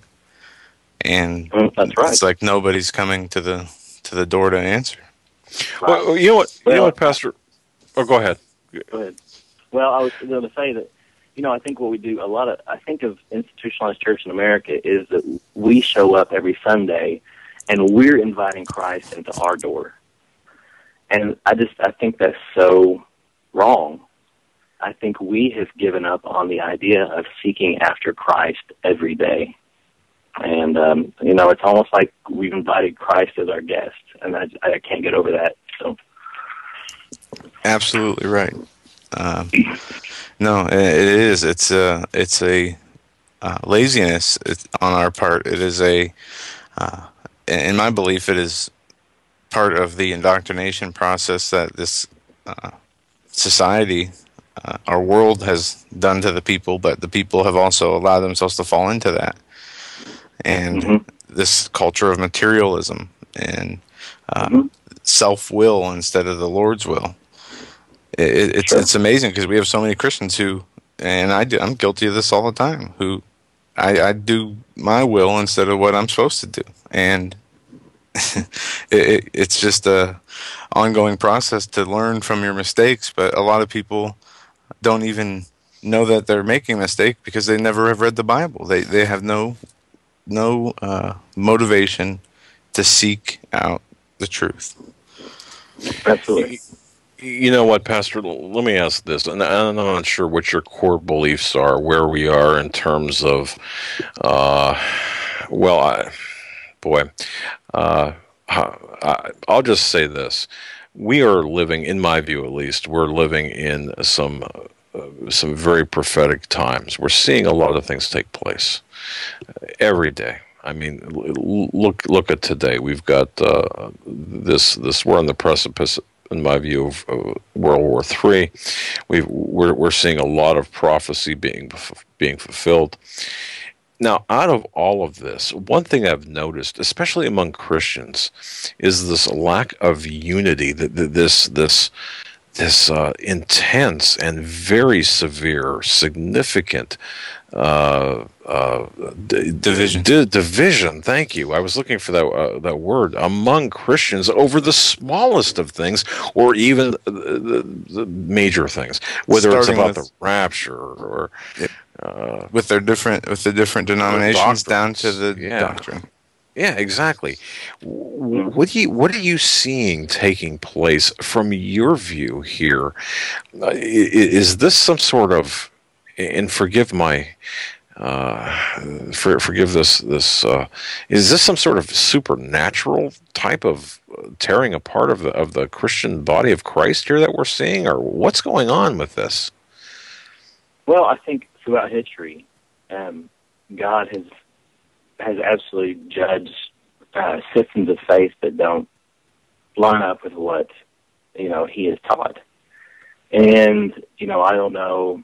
I'm very I'm very well versed with my eschatology and with a lot of other people's eschatology, and I try not to get too involved in arguments and with other people. But I will tell you this: if there's a system that's wrong, as far as a church system, God won't let it stand for too long.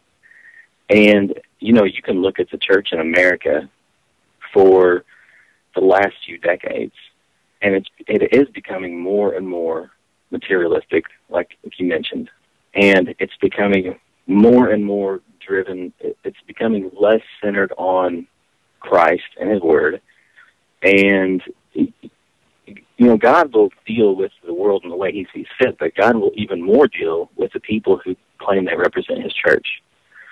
And so, do I see God at work? Yeah, absolutely. God will deal with those people who claim to be his but are not, and he'll do something about it.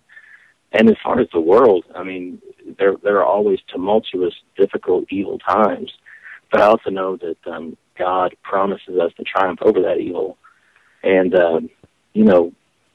I tell people that's why I keep coming back to community of faith. We have got to surround ourselves with people who aren't concerned about the dumb little things that just to let you know. I mean, I live in rural Kentucky, and people in Baptist churches will argue with you over just some of the silliest things you've ever heard. And it's a waste of breath to me. And people think I'm blowing them off, and I won't argue with them over, like you said, things about, what part of the rapture is Jesus coming in, or, the timing of, the millennium. Or so I'm like, I just don't have time for that. There's a world out there that needs to hear certain things, and that's not one of them. What they need to hear is hope and grace, and people need to come together as brothers and sisters in Christ on the large issues more than they need to be divided on the small issues. Amen. That's very true. And just to add to that, the discernment, the personal discernment factor. We see people looking to people instead of looking to the source. Yeah. For their information. Right. Yep. And that is a huge problem, as many people even don't even intend to mislead. They right. believe a lie, whether it's for what they were taught or what they have come to learn through their own experiences. But I think it says in the Bible that no prophecy is of any private interpretation. Meaning it has all the same meaning to everybody, even though they don't all agree, but that doesn't matter. Well, one of the things I've learned the most, I think, after I fell, I used to be so judgmental of people who had a differing opinion of mine. Because, I was right all the time before, and I was never wrong. I've learned, just to listen to people and just to appreciate the journey that they're on. Because before, I was not ever tolerant, and someone who, if I had met a fallen pastor before I fell, I would have been very, very judgmental. And to tell you the truth, Allison and I, my wife now, we visited several churches before we came to the church we're at now, and we visited with a pastor one time, and we were talking to him at lunch, and we showed him. We said we really would like to visit your church or join your church maybe. And he said, well, he listened to our story. He said, well, that would be interesting. He said, but you could never teach. He said, you can't ever pray out loud. He said, because I don't recognize your marriage, because God doesn't recognize your marriage, or because you're both divorced and you've been remarried. And I was just kind of had my mouth hung open a little bit, and so did she. And 6 months later, this guy fell from ministry, and he committed adultery. And a lot of people reached out to him, and he finally answered me, and I was the only person he would talk to. And because I said, I know how it feels. And I said, I know how it feels to be where you are. And this world doesn't make a lot of sense. I said, I really think that in our American culture, people are turning more and more to more evil things. I said, but you need to know and give the hope to other people that God does restore and does show grace. Very interesting, and I've been told. I've heard. Well, I've heard that statement where, hey, you're divorced, you're remarried, and anyone in that state cannot be, not only can't be forgiven, but they're not going to find salvation anywhere. And wow, to me that's one heck of an assertive statement. But looking through your website, and once again, folks, if you want to visit and a very interesting website, fallenpastor.com. There, I noticed that there was a entry posed as a question, or a question that actually is posed as an entry, that really kind of got me thinking. Because, we sin. Everyone sins. And we ask for God's forgiveness. And the title of your entry, the title of your article is, "What Does God's Forgiveness Feel Like?" And that got me thinking. Pastor, what does God's forgiveness feel like? I wrote that because I have a guy I'm talking to now who fell like 12 years ago, and he still hasn't forgiven him. He hasn't forgiven himself. He's prayed for forgiveness over and over, and I keep telling him, God has forgiven you. God has forgiven you. He said, yeah, but what does it feel like? And I said, I just didn't have an answer right away for him, because my seminary trained theological brain would have said, well, that's an emotional thing, and it's not an emotional thing. Forgiveness is not an emotional thing. And immediately I thought, that's wrong. Because, 3 years ago when God forgave me, and it took me 6 months to figure out and just pick myself out of the pit and realize that I had sinned against God. And when I realized the full import of that, I had sinned against God, that Christ had died on the cross for my sin, for my adultery, and that it had cost him pain and suffering. And it hurt. It hurt me.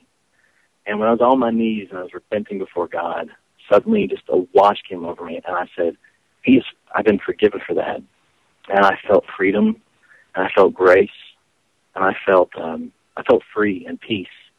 And there are still people today who will email me, or I'll see them in public, or people will try to say, well, you're not forgiven. What you did can never be forgiven. That's just not true. That's man talking. And even me, there's even moments where I will say to myself, Ray, you can never be forgiven for what you did. You were a pastor and you sinned, but that's not what Christ says. Christ, and I'm told in Scripture that, God throws our sin as far as the east is from the west, and it is remembered no more.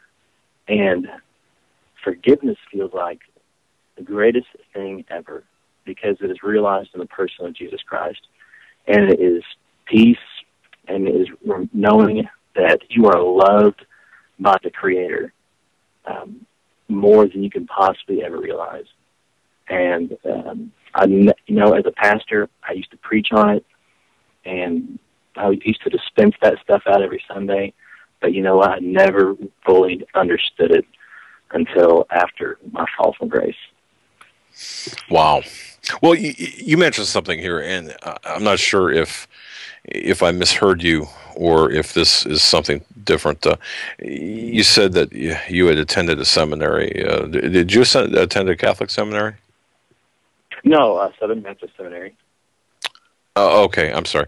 Well, I got to tell you, I spent 4 years in a Catholic seminary a lifetime ago, basically. I got to tell you something. That really, I'm grateful for what I learned. I'm grateful for a lot of things, but one thing that really was just drilled into me is the fact that forgiveness is something. I mean, forgiveness was not even in the vocabulary necessarily at the seminary, and that personally, and I think a lot of people who are listening to this broadcast have sins that they don't feel that they're fully forgiven for. But what I hear you saying is that, you repent, and if the repentance is sincere, that's what God died on the cross for, right? Absolutely. There's a ton of people out there who are like, I don't feel like I'm good enough. Well, you're not. You're not. That's the whole point, and none of us is good enough. But that's why Christ came. He came and he forgave us, and he washes away that sin for us. And thank God for that. And yeah. Did I deserve a second chance? No, but I got it. And he loved me, and the story I tell over and over again. The basis of my book and the basis of my ministry is the story of the adulterous woman in John 8. And the crowd brings an adulterous woman to Christ. And they say the law of Moses says we should stone her for her adultery. And so they're basically saying, Christ, if you're going to go against the law of Moses, then fine. Then we have a right to kill you after that. And Christ just stood there and he scribbled on the ground or whatever. And then he finally turns to them and he says, "You without sin cast the first stone." And by saying that, he's not throwing her sin away. He's not saying that she didn't sin, but he's basically saying to them, only one person here has the right to judge her, and that's me.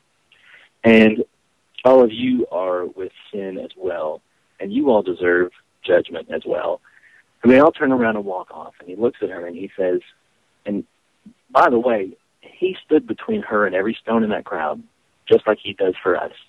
We all deserve the same judgment that woman deserved, and we all deserve the same wrath that woman deserved. But he was the best friend that woman had that day. He's the only friend that woman had that day. And he looks at her and he says, "Is anyone left to condemn you?"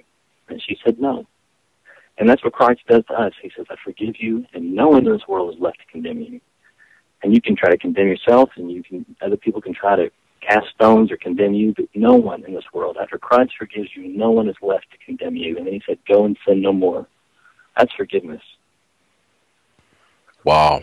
I want to just mention a quick story I have from a mistake I made, and I was being punished for it at the time. And we were talking about forgiveness. I was talking to a counselor, and they said, I said, I can't forgive myself.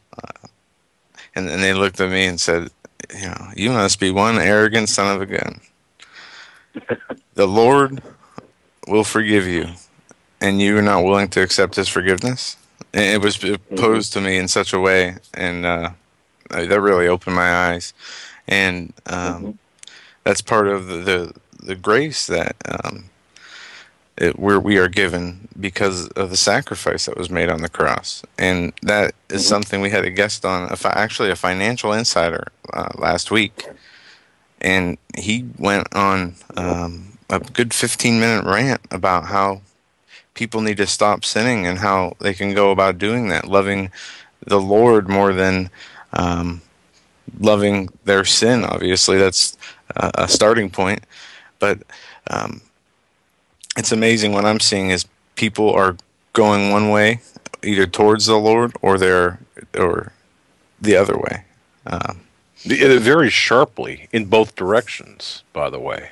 I don't know, maybe 20, 30 years ago, the divisions and the turns weren't as sharp as I see them now. I don't know, Pastor, if you feel that same way, or if your observations are the same, but it just seems like, you're either going one way in a very, very quickly, or in the other way very quickly, but it just seems like the device or the divisions in that regard are very severe or very significant. I don't know if you've... It feels that way. I mean, I think every generation, feels, and there's always been great revivals, and it seems like in every generation, the thing I go back to is, Christ said to Peter, "You are the foundation I will build my church on, and the gates of hell will not prevail against it." And I always tell people, always have hope, because he said, the gates of hell will not prevail against my church. And gates signifies a defensive position, which tells me that the church is taking the war to hell. It's not that the gates of hell is coming to us. We're taking the battle to hell. And the church, Christ always gave us hope. He says, "I've come," he's always telling us, have hope, always have hope. And I always tell believers, whether you believe that the world's going to end tomorrow, whether you believe the world's going to end in 100 years, always know that Christ has equipped the believer with hope. And that hope is to be found in the gathering of believers who have a community of faith around them and are willing to fight for Jesus Christ and to share his light with the world.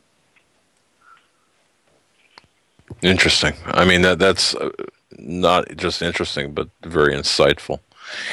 Pastor, let me ask this question. Now, we've got a lot of listeners out there, and as a pastor, I mean, you had to, I mean, my goodness, you had to have a lot of courage. I mean, plain guts to write the book that you did.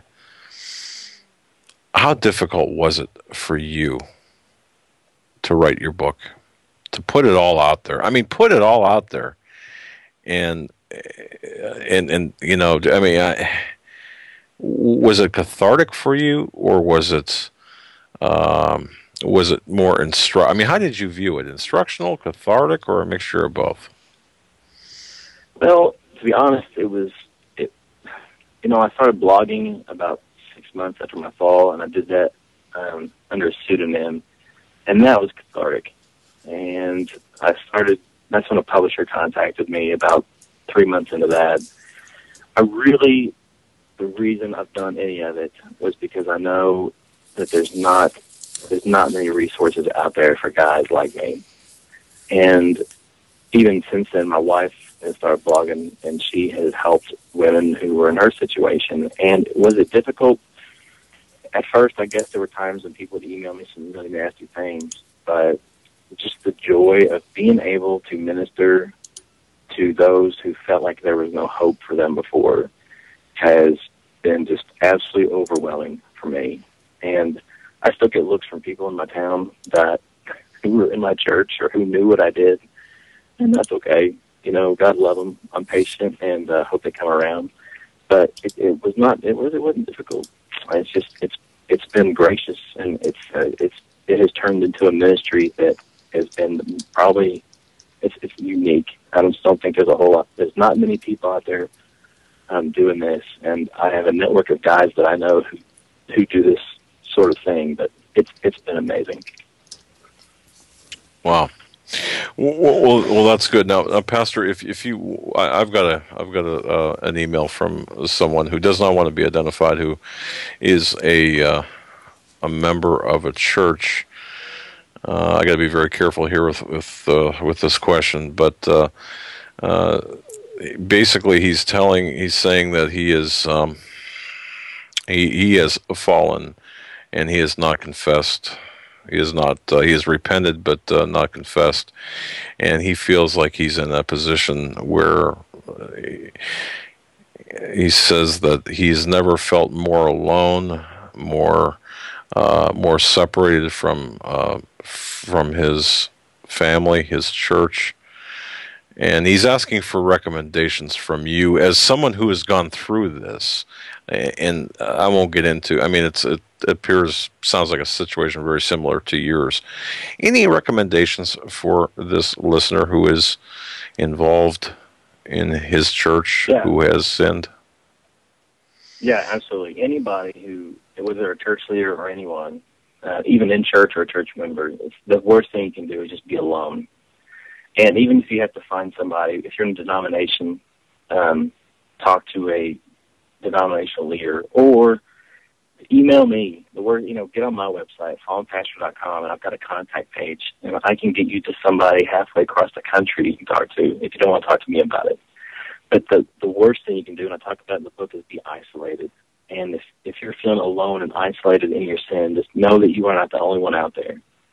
And if you don't feel like you can talk to anyone in your church or your wife or anyone else, then just know you can reach out to me. And I've got there's a whole group of us called pastorhelper.org, and you can reach out to one of those guys too. And a lot of people these days will text or email, and they won't talk. And that's why we're here, because we've been exactly where this guy's been. And we don't judge, we don't look down on you, and we won't tell you how to run your life. We're just here to listen.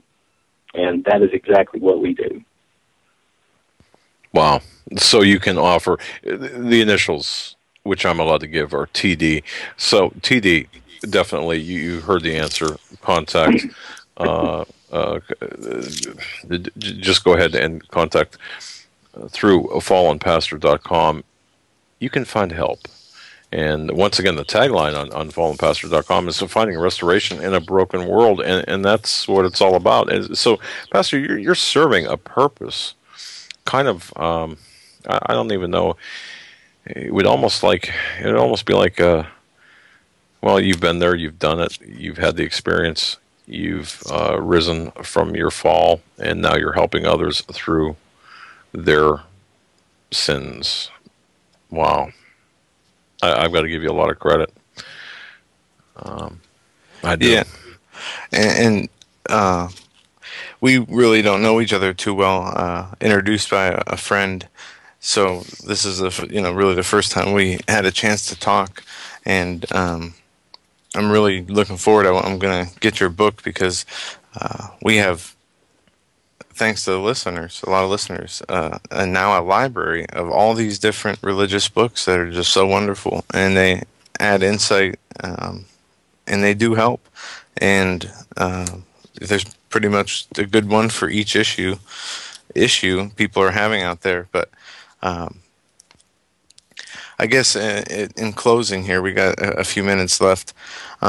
Would you change anything? Would you go back in history, if you could go back in time, would you change it, or would you leave it the way it was? Do you think the lesson you learned was? Everybody always asks me that, and I don't have an adequate answer anytime. But it's interesting. One of the fallen pastors that I interviewed. Because what I started doing was I started asking them that question. And he said something interesting. He said the past can be a slave if you let it be. And he's right, because if we live in the situation where we start living in the past and you can start asking, well, if I did this or if I did that, then this would have happened and this would have happened. And I hate hypotheticals, but I will answer your question since you asked it. I believe in the sovereignty of God. And I look at the life of David, and, I've said before, and I'll say it again for anybody who's joined us late, I make no excuses for what I did. And my sin is, I own my sin. I did it. And it hurt a lot of people. And I broke the heart of my ex-wife, and I broke the heart of the church, and there's still people who are very, very disappointed in me. And then I look at David, King David, he killed one of his mighty men, Uriah the Hittite, and he slept with his wife, and they bore a son, and they had Solomon. And so that was a direct line of Jesus Christ. That's no excuse. David still murdered a man, and he committed adultery. And that somehow, in some crazy way, ended up being the plan of God. Does that mean David should have done it? No, absolutely not. Does that mean I should have done what I did? No, absolutely not, because it was a sin and it was abhorrent to God. But somehow, through that thing that I did, God has used it, as he said he would, for the glory of his will and for his purpose. And he works all things together for his own good. And it blows my mind every day, gentlemen. And he's made it into a mystery that is helping other people. And I can praise him for that. So, praise God. I can testify to that. If I didn't go through the problems and things I went through, I don't think I'd be where I am today. A closing question here as we reach the top of the hour for you. What could our listeners benefit? And your book obviously gets into your situation, but I'm sure your book does offer our listeners, people that have sinned, we've all sinned, but people who are caught in that net of sin that perhaps have not forgiven themselves. Mm-hmm. Right. What can your book offer to those open to read it, to get your book and read it? What can your book offer to our listeners specifically? If you don't mind expanding on that, kind of give us a sales pitch for your book. The first bunch of readers for my book were people who weren't fallen pastors. They were just Christians who just were interested. And a lot of them said, I didn't expect much. I said, thank you. And all of them said, I never learned so much about the forgiveness of God and how much forgiveness that I needed to realize that I needed in my life. And everyone needs a restoration. And everyone needs to know that they can be forgiven. And a lot of people are holding on to past sins. Secondly, a lot of people who are in church don't understand what pastors go through or church leaders go through, and they don't realize how kind of broken the church is. And that's a big help, too. But all of us, what really all of us need is to understand that no matter, as Christians, we're going to fail, every single one of us, and we are going to feel like a disappointment to God, and that we are going to feel like when we sin that we have just absolutely lost all contact with God, that we have disappointed him so greatly that he doesn't love us anymore or he doesn't want to talk to us again. But that's just not true.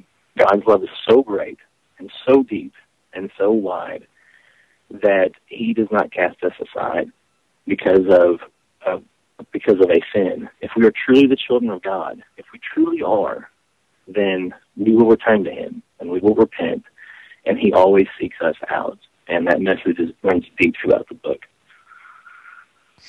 And that, my friends, is a very good reason to grab a hold of his book. That would be Fallen Pastor, Finding Restoration in a Broken World.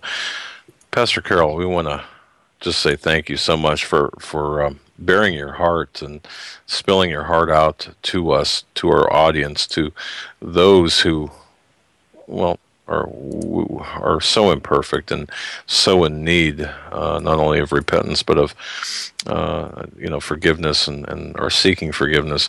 So we can look to your book to provide a guide to that among your personal or amid your personal testimony as well. But I want to thank you so much for your courage and your integrity and your honesty in coming out and talking about something that's difficult, but you know what? This is real life, folks. I mean, this is real life. And when you, Pastor, I'll tell you what, when you point out about how many, the 80% of pastors and 84% of their spouses are discouraged and dealing with depression, wow. That's a very sobering statistic. But we want to thank you so much for your time. Thanks, guys. It's been an honor. Really appreciate it. And it's been an honor for us too, and I hope we can have you on again at some point when. Yes. Anytime, at some point in the future. You guys want. All right, my friend. Well, God bless you, and folks. Once again, this is Roy Carroll, right? At fallenpastor.com, fallenpastor.com, and the book, of course. You got to grab a copy of this book. I know I am. Fallen Pastor, Finding Restoration in a Broken World. And, of course, that's accessible or available via Amazon.com and also link via the website, fallenpastor.com. Folks, we're up against the top of the hour. This is the Hagmann and Hagmann Report. Once again, thank you, Ray Carroll. And we're going to be right back after these brief messages. Stay with us.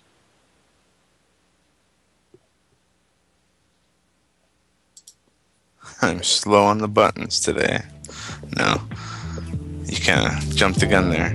Be right back after these short messages. Call in 661-244-9839. We'll be taking your phone calls for the third hour.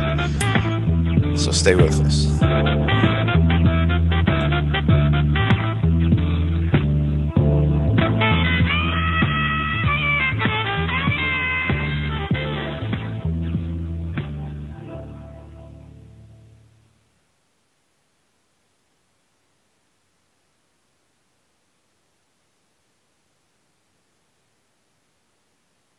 If you love pineapple as much as I do, I've got some great news for you. You're going to love this offer from Freeze Dry Guy. For the month of May, Freeze Dry Guy is offering the finest quality freeze-dried pineapple, a case of 6 number 10 cans yielding 114 servings at a special introductory price. First quality freeze-dried pineapple grown and packed with nothing added. This healthy treat works wonders with salad. It's great for snacking, hiking, hunting, camping, and for adding to your food storage program. And please note that Freeze Dry Guy's foods will store on your shelf for decades. Order now and get free shipping to your front door within the lower 48 states. This special introductory price is good until May 31st. For more information and a free complete product list, go to freezedryguy.com or phone 866-404-3663. freezedryguy.com, 866-404-3663. Hi, folks. Doug Hagmann here. You might know me as the co-host from the Hagmann and Hagmann Report, or as a frequent guest on Coast to Coast AM with George Norrie. If you're like me, you're tired and confused over today's headlines. You just don't know where to turn for accurate, concise information about really what's going on, what's truly going on in today's society. If you don't know where to turn for accurate, well-researched, and properly vetted news, I've got a suggestion. In fact, it's a requirement. Bookmark Canada Free Press. That's CanadaFreePress.com on the Internet. It's just not for Canada. It's for news across the world. Judy McLeod, founding editor, has put together a vast array of talented writers like Kelly O'Connell, Daniel Greenfield, Dr. Eilida Johnson-Powell, a lot of guest columnists, very talented writers. Folks, that's Canada Free Press at CanadaFreePress.com. Now mobile friendly. Follow on Facebook, because without America, there is no free world. You better wake up fast and listen to this, America. The Obama campaign has launched attack squads disguised as truth teams dedicated to intimidating and silencing all political dissent carried over the Internet that criticizes the Marxist Obama. Truth squads specifically focused on covering up Obama's endless trail of lies, corruption, and subversion, and using the Gestapo power of our own government to police and censor the Internet and shut down websites that dare to carry the real truth about Obama's Marxist coup. Remember the names of these Gestapo-style agencies at work right there in your neighborhood. KeepingHisWord.com, KeepingGOPHonest.com, and AttackWatch.com. KGB, SS, and Gestapo-style police-state gangster organizations at work to silence the important voices of patriot dissent, some of which have already been shut down by Obama's orders. Adolf Hitler would have been proud. We're the 21st century Tea Party patriots.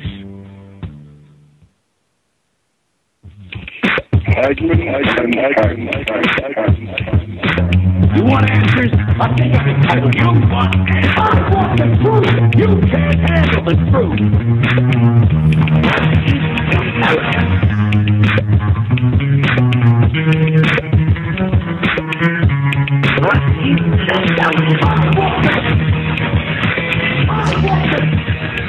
And welcome back, ladies and gentlemen, to hour number 3 of the Hagmann Report on this, the 7th day of May, 2013. That second hour was really an interesting second hour. And, you know, Christians worldwide, if you're a Christian and you listen to that second hour, you heard Pastor Ray Carroll, former pastor of a church, Southern Baptist Church, who admittedly sinned, fell from grace within the church, and provided his testimony, if you will. He's the author of a book that's accessible from his website, fallenpastor.com. But, you know, it takes a lot. And as he was talking, I was thinking about this. It takes a lot to come out and to say, okay, this is what I've done. But then to go and help others in the same position. I was surprised, Joe, by the way, for getting an email during his conversation. I was surprised to get an email from someone within the church having that same issue.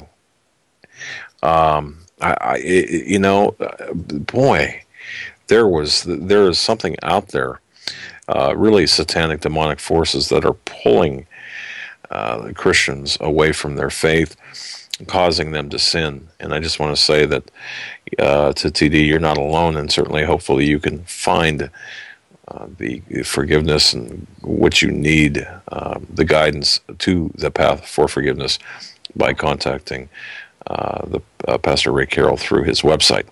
Now, folks, I want to direct you to HomelandSecurityUS.com, our home base. That's HomelandSecurityUS.com, and CanadaFreePress.com, where there's an article I wrote about what's taking place right now in the Mediterranean, with 42 nations involved in a military exercise. But also, we're getting word now where there has been a kidnapping of United Nations officials, kidnapped by the very people that we're funding in Syria. They're kidnapped in Syria, according to these reports, initial reports. That's 4 United Nations officials kidnapped by the anti-Assad terrorists, the very people we are funding. Interesting situation. How does that work? How do we play that out? How do we explain that? And of course, tomorrow we'll be looking at the news as the Benghazi hearings unfold, or hearing unfolds, or the testimony. And because of discovery, we know pretty much the testimony of the witnesses, pretty much what it will be. And that, could in fact, the Benghazi hearings tomorrow, could this be, according to one senator, a dam that is about to break? Senator Graham, I think the dam is about to break on Benghazi. That's Lindsey Graham, of course. Is this about to break? And the question should be, is there water built up behind the dam ready to, cause a commotion? Right. Because, we've seen Obama and his people, and it's not because of Obama. It's because of the people who control everything, control this land, that no matter what the case is, whether it is shipping, this is not conspiracy theory, this is documented evidence. The Obama administration, along with the Attorney General, shipped thousands of weapons, some automatic defense weapons, to the drug cartels in Mexico. Project Gunwalker, George Bush started it, and Obama expanded on it, kind of just like the Patriot Act, with Fast and Furious. We see this Benghazi situation, the birth certificate situation. We see the Osama bin Laden situation. What do you mean the Osama bin Laden situation? He killed him and threw him in the ocean. Well, I'm still waiting for proof of that. There's just so many things that have happened. So many lies have been told. Right. And even if the press did, and even if they do, what then? Well, at least there's got to be a press presence. There's got to be. Right now, the press is AWOL, with a few exceptions. Cheryl Atkinson from CBS, you've got Jennifer Griffin, and you got Adam Housley from Fox. But aside from that, there's been no presence of the press about Benghazi. And you look at the Congress as a whole, there's a lack of, or this reluctance to hold accountable this administration, whether it is Brennan, or from Brennan to Obama to Clinton to all these people. There's this lack of accountability, or this reluctance to hold anyone accountable. And Sean Smith's mom came right out and said, look, I blame her. I blame Hillary Clinton for what happened. And she's very outspoken. Pat Smith's son, Sean Smith, was a State Department information officer. Of course, he was one of the 4 Americans killed during the attack.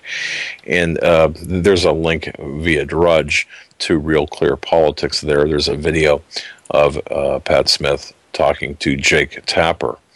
And, once again, this is all about the future as much as it is about the past, because the events, the arming of the anti-Assad rebels in Syria, it's still taking place from different directions, different people, but it's still taking place. And of course, on Canada Free Press, there's an icon on the top right hand side of the page. If you've got a pop-up blockers, or if you've got blockers on your web browser, you may not see it, but it's a link to my articles about Benghazi and about the specific purposes behind Benghazi. Benghazi is a window, or should be a window, into the activities. Too. Well, a distraction to some extent. I mean, when we see the Because- level of crimes being committed on the world stage, and then we look at Benghazi, that is nothing compared to what we see elsewhere. But it is very important, though, at the same time. Well, yeah, I would not diminish it as a distraction, only because this provides you with a window of the agenda of the globalists, and in the end, it's all about what the globalists are doing, and it's about the last man standing. As I read about it, it's a multidimensional chess match where there's multiple players, and I'll tell you, it's about the last man standing, and the last man standing, it's about everything. Everything's at stake, and we have to, even though we are at such a level of fatigue in this country talking about it, and you think, I mean, my gosh, can't you talk about something else? Yeah. I mean, for the love of I think of that all the time. I mean, aren't you sick about talking about this? But Yes. but this is a linchpin. You see, I mean, I look at this as a linchpin, as a key. Once you unravel that, you can expose the agenda, and you can expose the players in the agenda. That's why I am so darn focused on this, because you've got to look at this as a window, kind of like a window into another realm, the actual realm of what's really taking place. So please don't diminish it, or don't be fatigued about it. Yet just look at this as an opportunity to see the plans of the globalists. And know that we are fighting right now. We're fighting on multiple levels. And one thing that my intelligence insider had told me, it's as much about the soft economic underbelly of this country, the U.S. dollar. And don't forget, we had Obama say, we're just going to kill the U.S., we're just going to kill the dollar. In what venue, on what planet, in what circumstance does that make sense? Any sense at all? We have to ask ourselves that, because once the dollar goes as our reserve currency, and many countries using it as their reserve currency, do you realize what's going to happen? It's and some people say, and I've heard this before, well, the dollar is nothing but the U.S. dollar is nothing but a fiat currency. That's true. And it would not, I would not tear up if we were able to replace the Federal Reserve with an actual gold-backed currency. But this is not the way to do it, because doing it this way will cause many people to die. It will cause untold suffering, will cause people to lose their homes, their farms, their vehicles. It's just going to be a mess. But that's the end game objective. This is for all of the marbles, and this is going to usher in the Third World War. And I know people are sick and tired of hearing me say that. Well, it's not Benghazi that's going to bring in the Third World War. It is the actions of the governments that are bringing about the World War. Benghazi, if that just happened alone, that's no reason for 70,000 plus dead in Syria in 2 years. And what we're seeing, not just in Syria, but the whole Arab Spring, the whole Middle East has been uprooted. The leadership and the fundamental ideology of the region has been changed in order to be hostile towards Israel, as is said in the Bible. We're going to go to the phones as we have a bunch of people on hold right now. And we are going to go to area code 864 first. You're up now. You're live on the Hagmann and Hagmann Report. Hi, guys. Great show tonight. And I agree with the Benghazi situation as being, like you said, Doug, it's a window of opportunity. It's going to help others if we really get some truth being shown. I think it's going to help people open their eyes to what's really going on in the world. It's not about, especially in our country specifically, it's not about getting the Democrats out and getting Republicans in. See, so many people are still thinking that. They're thinking in terms of we just have to get Obama out, but it goes deeper than that, because we're talking about a spiritual battle. going on in our country, in the world, of course, but in our country specifically, God has taken his hand of protection off of this country because he's tried to get our attention over and over and over and over and over again, and we're not coming back to him as a nation. This is how I see it anyway. And so I do believe that this Benghazi may really open the eyes of a lot of people to see that there is more going on than meets the eye. And that's what I'm really hoping for. And, well, I couldn't have said that any better. Did you guys hear about the bombing over in Iran? I didn't hear your first hour. Did you talk about it in your news section? We did not. No. Or you're not going to be talking about that tonight. You know about it though.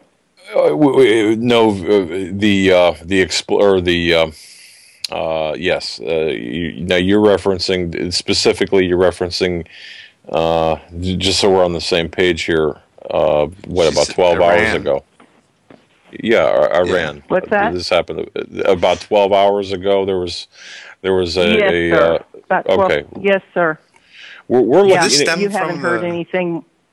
We're looking into exactly what is going on with that. Are you talking about? I think that came from the. I read an article that an Iranian weapon depot was hit during the Syrian airstrikes by Israel.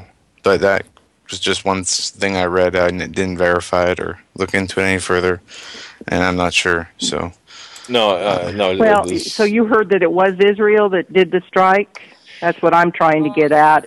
We're trying to pin down exactly what happened. Okay, we've heard a couple of different stories, and the reason we didn't avoid talking about it, but we didn't make it. Right. What we're trying to do is figure out, first of all, verify the veracity of the reports that we're getting in about what's taking place there, what has taken place there, find out what's behind it, find out all of the information, because we're not sure. Okay. And before, that's probably a good thing to do. That is a good thing to do, and I'm just thinking in my mind that it probably is Israel that is doing this, because it was the missiles that hold that have the tips, the warhead tips for the nuclear explosives that they bombed. And I heard that it was 3 major bombs, big bombings. That's what I heard. And I'm thinking that it is Israel. I'm thinking that Obama probably gave the okay when he was out there this past visit when he went to Israel, that there was some negotiating going on, because Netanyahu has stopped the settlement. He's frozen the building on the settlements. Today he froze them. I mean, this is what I'm thinking, but I know you guys have to do your research, and you're going to come up with the truth. I know you are. You're going to find it. But that's just kind of what I'm thinking, is that Obama, they negotiated, and Netanyahu is saying, okay, two-state solution, and we'll stop the freezes if, you support us on this. And he certainly is supporting Israel on the Syrian bombings, and I think maybe that's what's happened. But I guess we do have to wait and see, and you can get all your information. But we have to occupy until the Lord comes, and that's what you guys are doing. You're occupying and you're holding the fort. That's the way I look at that. You're holding the fort, and yes, you have to keep repeating yourselves, but that's okay. We're getting the word out. Well, thank you very much for that. You guys are doing a great job. Appreciate that. Well, God bless you, and thanks bless for listening. You too. And bye-bye. we're going to keep talking about this. What the caller was referring to, folks, and we've had reports about this. I believe this initially came from a BBC reporter, where people around Tehran had heard 3 different explosions, massive explosions. Okay, now in the west side of Tehran. Okay, this is where the missile research and storage areas are. The Iranians are claiming, well, it was there was an accident there. It's the circumstances are still mysterious, and again, we don't want to go on we don't want to go on the record without having the facts, all of the facts known. You know, Yeah. who knows? And Who knows at this point? I have an answer for what you asked earlier. Will the press show up tomorrow? And I say yes, they will show up tomorrow because they have to get the paper that's telling them what to say. Get the talking points. Well, yeah, now, of course, will the talking points be revised and revised once again, like they were in the first week of after the September 11th attacks in Benghazi? Will they be revised? Go back to the first September 11th attack. If the facts and the truth that the things that were presented to us were not right and it was a lie, and that not only was it a lie, they extended that by covering it up, and the deaths of 3,000 people didn't bring people, wake them up. I mean, it did wake some people up, but everybody should have really seen what was happening. And so now I'm looking at this, not to minimize the deaths of the people that were in Benghazi, but you have 4 people. The only thing that is different about this is that it is directly tied to the administration in a number of different ways. Let me correct you on this, because excuses they made for the what about the 70,000 Syrians that have been killed because of this operation? What about the refugees? What about the Christians in Syria?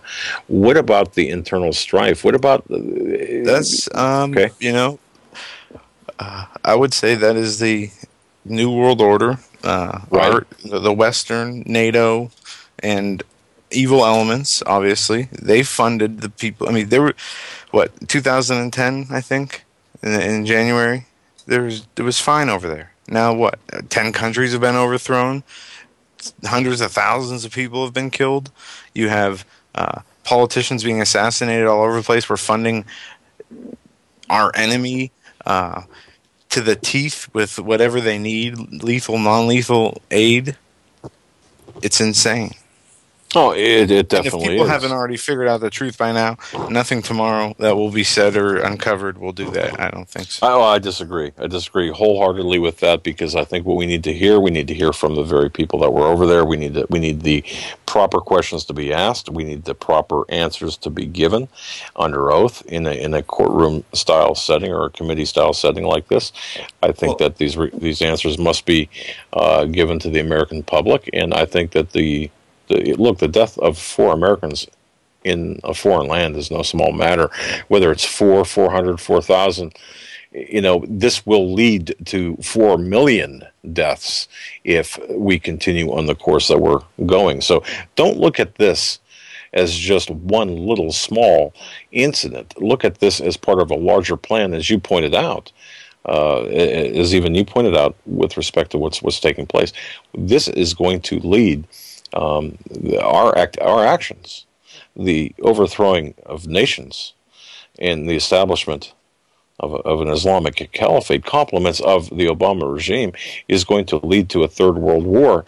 And people ask, well, what about here? What about in America? Well, look, do you realize that we've got Muslim Brotherhood infiltrates in this administration? At least 6. There are more, but 6 American Islamic activists who work with the Obama administration are Muslim Brotherhood operatives. They enjoy a very strong influence over U.S. policy. You've got people in different policy positions. You've got Arif Allah Khan, a devout Muslim, Assistant Secretary for Policy Development for U.S. Department of Homeland Security, Mohammed Al-Bari. Look, folks, you've heard these names before. He's the Homeland Security Advisor. Why do you think all of the reports are being expunged? Reports of Islamic, the words Islamic terrorist or Islamic extremist or Islam, and being replaced with Christian extremists, right-wing extremists, constitutional patriots. These are the very people involved that are changing the verbiage of our policy manuals and our policies themselves. Yeah, and I hear you, and we'll have to just wait and see, because I'm really just beyond the point of any political solution, any political accountability anymore, because we are just so far gone. But we're going to go back to the phones, as we have many people on hold waiting patiently. And thank you guys for your patience. We're going to go to 443 next. 443, you are live on the Hagmann and Hagmann Report. Hello, guys. You there? Yes, We're here. Hello? Yep. We're here. Oh, hi. It's great to talk to you guys, man. I really am thankful that you guys are out there doing this work.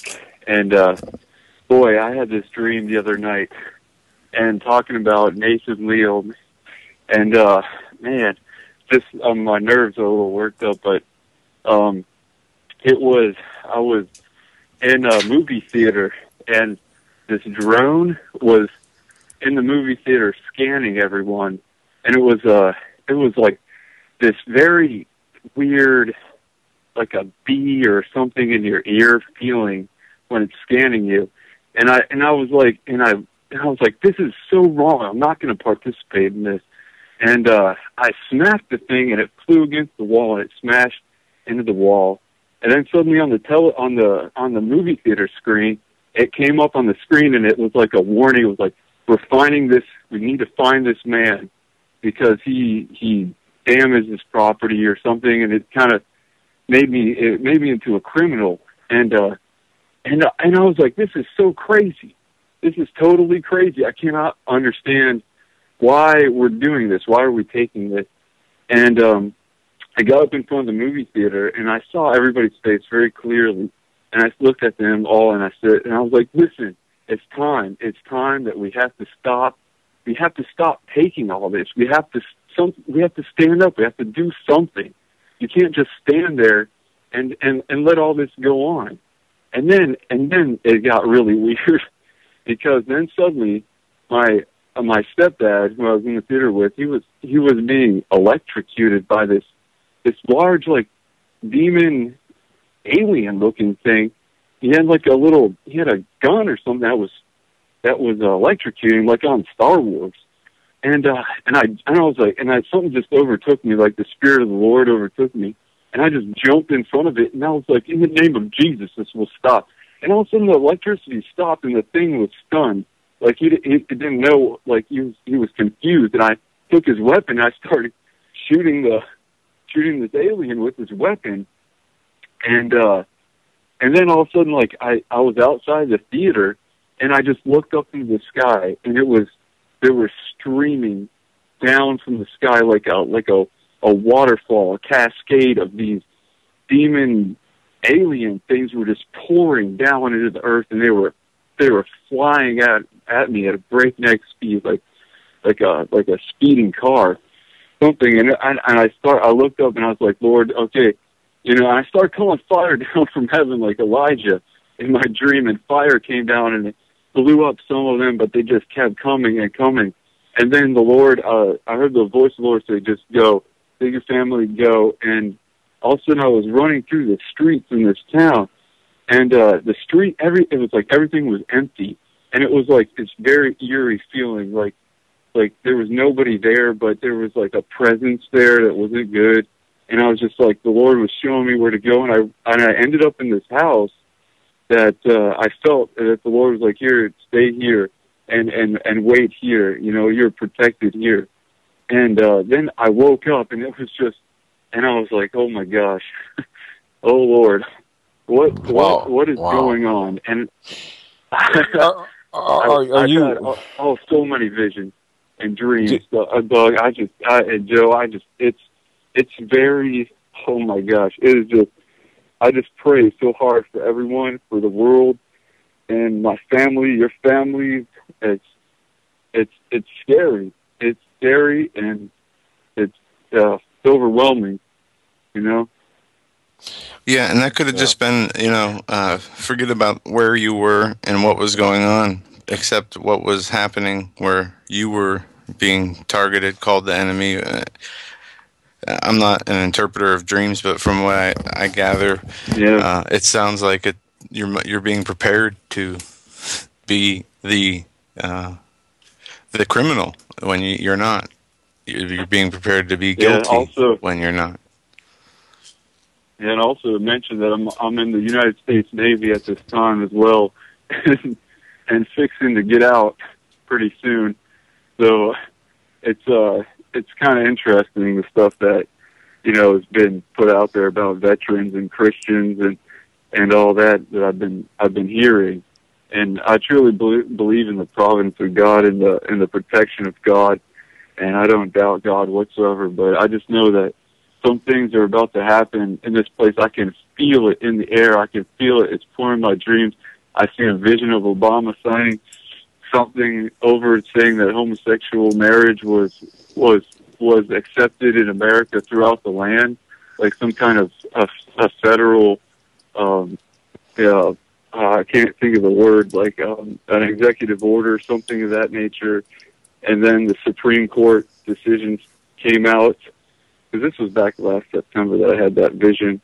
And then now the Supreme Court's coming out. It's like people have to understand how important this is, how truly important this is. Right? Oh yeah, look, I can feel your emotion. You're talking about visions of these insect-like drones. Of course, being a Christian and being under attack. Look, we're all under attack, and certainly the technology that we've seen is there. So, I mean, wow, what a different world this is today than it was 10, 15 years ago. Now, it's interesting. And Doug, go ahead. Oh, I'm sorry, Doug. I'm sorry. There's so much I want to talk to you about, but just one last point. I just want to say that, speaking of that, I just want to say, like, I've heard from so many people that say, "Oh, it's just cyclical. It'll pass." Like my older folks, maybe guys who are like my parents' age, like I'm 33, so it'd be like 50s, 60-year-olds, like, oh, it'll pass. It's like the 70s. Oh, it's like it was in the 80s, and I'm like, and I'm thinking in my heart, feeling in my heart, I'm like, this is different. This feels. I wasn't old enough. Like Joe, I wasn't old enough, but it just feels different to me. Well, I lived through the 70s, 80s, 90s, through today, and I can tell you it's much different. This is not like the 70s. This is definitely nothing like the 70s. We are in uncharted waters here, and I've got to tell you that we are fighting a spiritual battle now that has been ramped up to such an extent that we are facing. I truly believe that we're facing the end game right now, and I think we're seeing it play out. Look at the assets. You're in the Navy.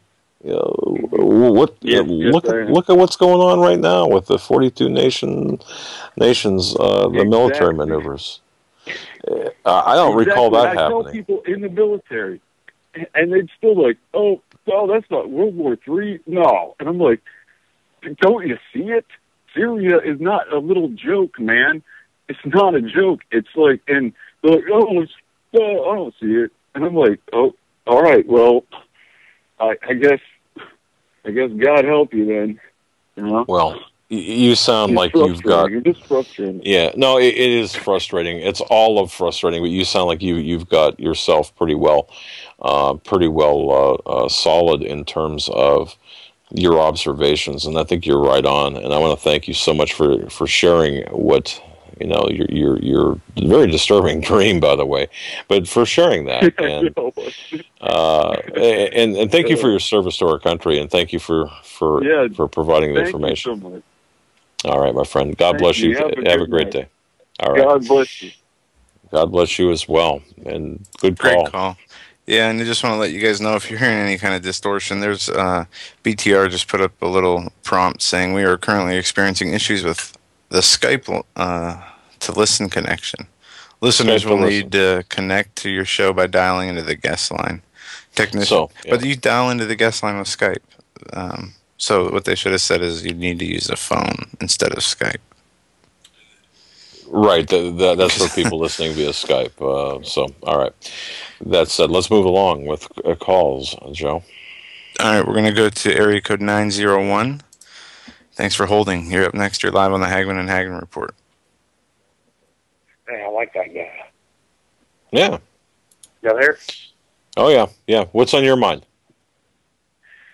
Well, I was wondering if y'all had ever done a show on gang stalking or targeted individuals and stuff like that. I know if, law enforcement to groups that are really openly opposed, or are you talking about something else? No. No, I've been going through it for about, like, it's hard for me to even call and, you know, I quit using a phone for probably months unless I had to for work. You're talking about being followed all the time.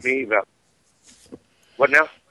You're talking about being followed all the time to the point of harassment almost, or it would be harassment. I mean, you are the only guys like that I could even, every single person in my family, I've lost every single friend pretty much, every single one of my Christian friends, pretty much all my friends. I don't have any male friends, and it's just, you become the victim in it because you sound completely crazy. I mean, what happens to you is so crazy that I even, you know, I'm constantly telling people, I understand how crazy, you know, I don't even tell people anymore, you know, because it just causes me too much problems. But I understand this, and now I got to tell, just so folks understand this, gang stalking. Just imagine yourself as the target of multiple individuals, but you're targeted because of your beliefs or your actions or a combination of both. And it's also called cause stalking. It's pretty doggone creepy. And I got to tell you that there are verified reports of gang stalking. Some people will say, well, no, you know, generally people who talk about being victims of gang stalking are nuts. No, not necessarily. There's been verifiable cases of caller what you're going through. And you've heard Steve Quayle, Joe, talk about identify, vilify, nullify, and destroy. Well, this is exactly what victim, you know, this is it, man. Go ahead. Steve Quayle's probably, I sent him probably emails, probably 6 months. I mean, I really cracked up for a while, like, when I didn't, and the funny thing was, I woke up probably about a year and a half ago, and I'm a pretty in-your-face type character, so I was, you know, God sent me Steve Quayle, I mean, all this brand new information, and I was, you know, emailing and telling everybody nonstop. I still am to this day, but it's more to strangers than it is to people who know me. But, you know, I got on this weird, God led me to go, like, research Masons and stuff. My grandfather was a Shriner and a Mason, and there's a bunch of Order of Eastern Star stuff that some of the hierarchy my family was in, not my parents, but their parents. And I don't know why I got on that kick. I started going around just recording, like, I live in Memphis, so I was recording, we got a big pyramid here. I was learning about, like, ancient Steve Quayle type stuff, you know, like, why is my city called Memphis? What are Masons and all this stuff? But right after I started just recording them, I started making a couple of YouTube videos and stuff. And, you know, I didn't know who was, because there's words don't describe how freaky it is. Like, and I'm not a small dude either, so it's like, I freaked out more in the beginning just because I couldn't grasp what was happening, even though I'd heard of gang stalking. But, you know, lots of people kill themselves, and I can completely understand why. Like, I believe if I wasn't a Christian, I probably would have, you know, killed myself. At one point in time, I was, you know, you don't take showers, you don't, you know, I put on about 25 pounds of pure fat. It really, really, really shuts you down, and then it releases whatever. You're constantly looking, even when people aren't doing it, you're always looking for it. You know what I mean? Like it's psychological warfare. It's very refined and very precise psychological warfare against a victim. You know, you've got to get help, caller. I'm going to tell you right now, if you believe you are a victim of gang stalking, you've got to talk to others who understand what you're going through. Because I mean, and folks, gang stalking involves anything from verbal threats to derogatory comments, and look, having myself having your house. I got a couple. You know, I won't even go. You know, me going to Kroger You know, I've bought cameras and put them in my car. I mean, I've done every. I mean, it's so unbelievable when I start telling people the things because people just can't grasp it. You know, it's caused me problems with my marriage and stuff because it's like, I got 2 kids under 3, and I wouldn't, for a while, I wouldn't want to go outside, you know. It's just like, I'd beat it, and if there's anybody on the phone, or because these people will not call in, I'm actually doing amazingly great with it just because one of my friends that actually lost over this ordeal, you know, he kind of said, well, he was calling me fearful, and I said, I am operating in fear. I understand that bit. I got nobody to. Everybody's telling me to go see a psychiatrist, and I'm like, you know, he said the opposite of fear is faith, and man, that like kicked me. I mean, that felt so good him saying that because I love truth, and that was the most truthful statement I could have. And then Proverbs 1 too is, you know, what it talks about, do not lie and go lay wait for people with no cause. You know, if you're being gang stalked, Proverbs 1 sounds like it's written directly for you. I mean, exactly. And caller, let me direct you to a website called whatisgangstalking.blogspot.com. That's whatisgangstalking.blogspot.com.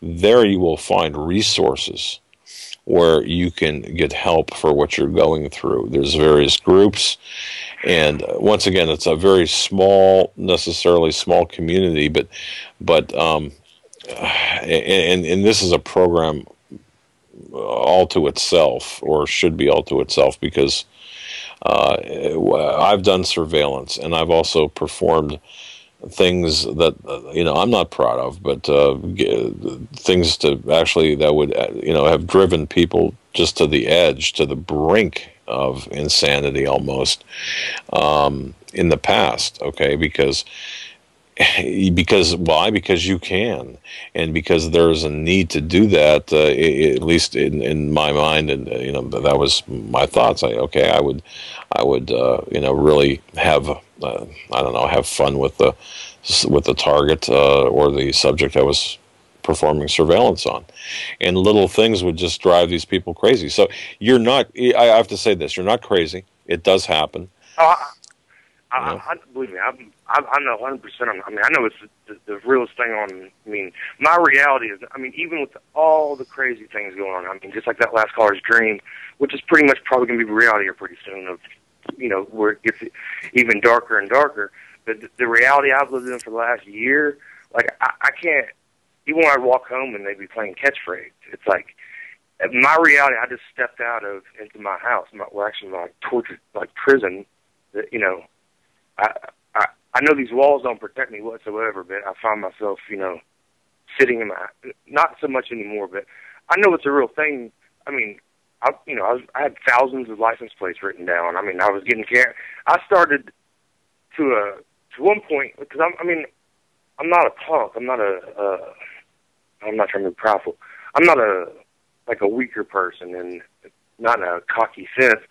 So some of these people doing it to me, I wouldn't do it to them, but I would definitely let my presence be known of, you're not getting the better half of me, because it's the most, even to have this conversation right now, knowing the fact that, in my thought, I believe everything I say is, heard by somebody, just because if you knew my reality, they can turn my phone on, and, I mean, they were everybody who came to my house for a solid 2 months, all the kids in the neighborhood were getting headaches. And I was telling my wife, I was like, someone's shooting something, electronic, magnetic, whatever, because I was getting them. It's a different type of headache. You can tell what it is, and everybody kept complaining about headaches, but, that went away. But it's, and I run a business. I'm, the owner of a business and everything, and this has caused me, I'm being bought out and selling for pennies on the dollar, which I was trying to get out anyhow, because I'm, preparing and stuff, but it was very, there's these people, I work at, one of the 2 biggest couriers in, America, and every Monday I got 6 different trucks, and I got one, just the wackiest problems. It's cost me thousands and thousands of dollars just some people tinkering with my vehicles that, run around daily. Oh, believe me, we understand this. Caller, we understand this completely, there are a variety of reasons that perhaps you were singled out or being targeted, rather than go through them on the air. Just understand that you've got to look. This is one of those times. If indeed, and we'll say indeed that you are the victim of gang stalking, then what you've got to do is you've got to be really spiritually armored up, and you've got to have a good sense of wits about you, and you've got to understand that no, you're not crazy. Although people will attempt to think or to make you think you're crazy. So with that, look, we're going to cut you loose and go. God bless you, and we'll be praying for you, sir. You keep your head up, and don't worry about these. And one day we will do a program on this, because this is a very interesting topic. Thank you for the call. Yeah, folks, gang stalking is real, and I got to just tell you that it's a program that is out there. It's a form of mind control, and it's mind control is part of it, I should say. And let me tell you, I have heard some stories. I have actually seen some documentation. Think about what the confidential witness to the Vince Foster case, when Chris Ruddy did not believe this confidential witness was being harassed by multiple persons. Chris Ruddy had, this investigative journalist had spent some time with the confidential witness and watched multiple people follow him, give him menacing stares, glares, glances, being followed by groups of people. This does happen. Okay, so yeah, you'll have like 10 different cars, but they'll always be the same cars you'll see, and pay attention to the license plates. If you think that's happening, write them down. Document what you can, because you're going to need that information at a point in time if it continues. And I'll tell you one thing. I had a case one time, real quick, where this person, and I'm not going to get too much into it, but this person said, and trust me when I say this, I did not believe this person. Hey, somebody's coming into my house and eating my food from my refrigerator, moving things around in my freezer, and then rearranging my furniture. And I thought, okay, man, this is just too bizarre. We put,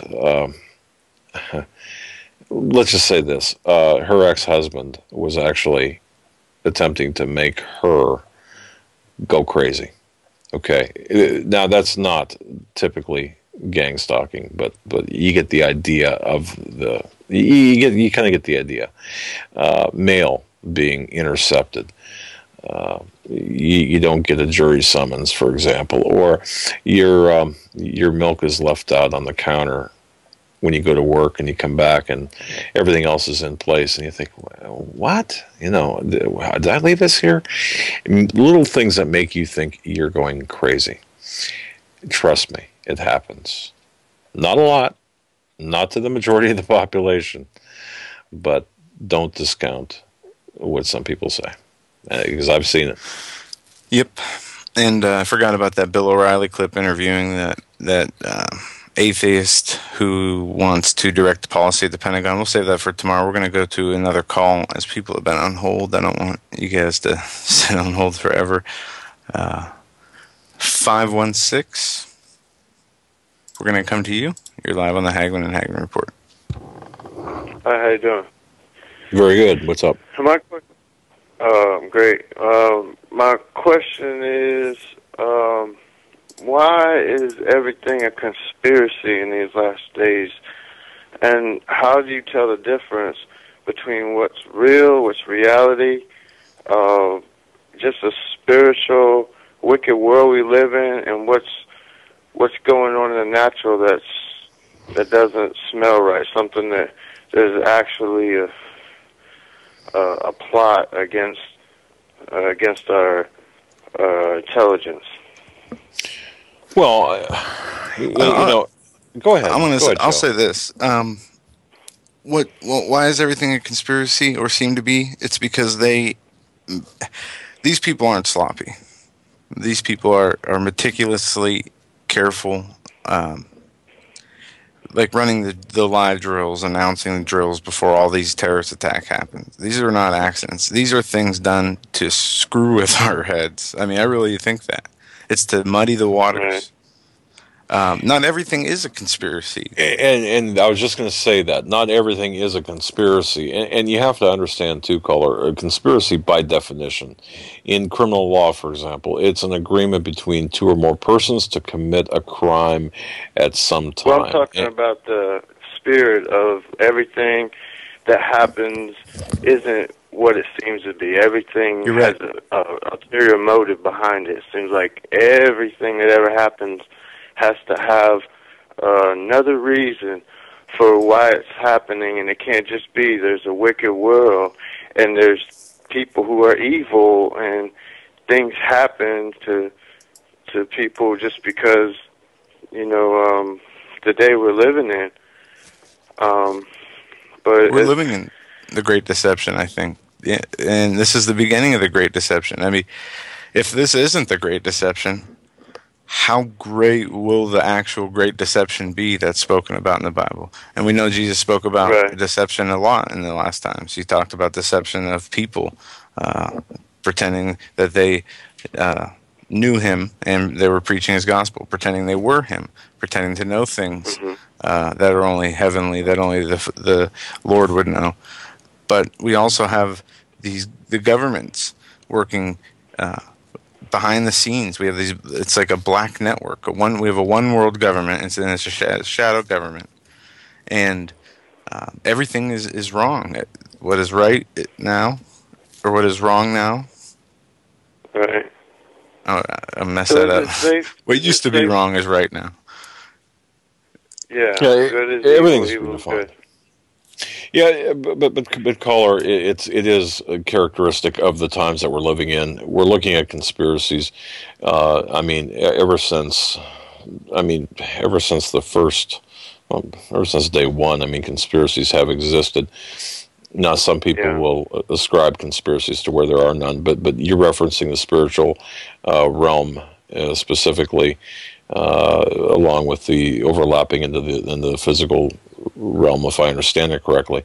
Well, you know, there's this duality that is characteristic of the Luciferian mindset of Satan, and we have to recognize that the Satan is following, for example, as a template, or perverting the King James version of the Bible. So that said, you know, we have to recognize what's taking place. But caller, you make a good point, though. I mean, recognize. So is it safe that everything happens for a reason? Is it safe to go that route, or should we first to be suspicious, or should we first look at things as a neutral point of view, as if I'm not going to say that somehow, because I know there's a lot of people today who are lying and deceiving, but well, we've got a right to. You've got a right to question if something happens. For example, the bombing in Boston. Don't we, given the historical context of previous terrorist attacks, don't we, in that context, have the right to question the official narrative of what happened? Of course, we do. So you know, so I would say this: question everything, but don't. But certainly question everything and investigate for yourself. And anything that you cannot, anything that's in the spiritual realm, certainly pray about it and take it to God and reference it with the Bible. But you know, not everything is a grand conspiracy. Not everything is this, you know, this duality. But many things are, and we have to recognize that without going overboard. And you know, thank you. So, but God bless you, my friend. Thank you for the call. Appreciate it, folks. We're up against the close of the program. This 3 hours went fast. It was an interesting program. We talked about Benghazi. We talked about Syria. We talked about what's going on over there. And I just want to revisit that Iranian 3 explosions in Iran. the reason we really didn't talk much about that is, look, we don't really know what's going on. There's a lot of mischief. Just like the chemical weapons. Yeah. When we have things 90 taking place, seconds. like in the with the military maneuvers, all eyes are focused over there. Does that not give rise to mischief breaking out elsewhere? Absolutely. While our gaze are fixed over there? Of course. So, folks, tomorrow night we'll be back. We'll be reporting on the hearings and some of the blowback from those. And we'll be also talking about the news of the day that will include, and I'm sure about this, Syria, the Middle East, as well as a few domestic issues that we have to get into, including but not limited to the economy. With that, Joe, I want to say, everybody, if you can, say a prayer for Mary. She's a regular listener. She's had a very rough week with her mother. I think she had a heart attack. She was in the hospital. And then she was that was a couple days ago. And then she was in an accident today while out of town looking after her mother. So it's been rough on her. Keep her in your prayers. It's Mary. Holy moly. And we'll do the same. And we will see you tomorrow. You guys stay safe. God bless. And have a great night. Good night. Thank you for using Blog Talk Radio. Goodbye.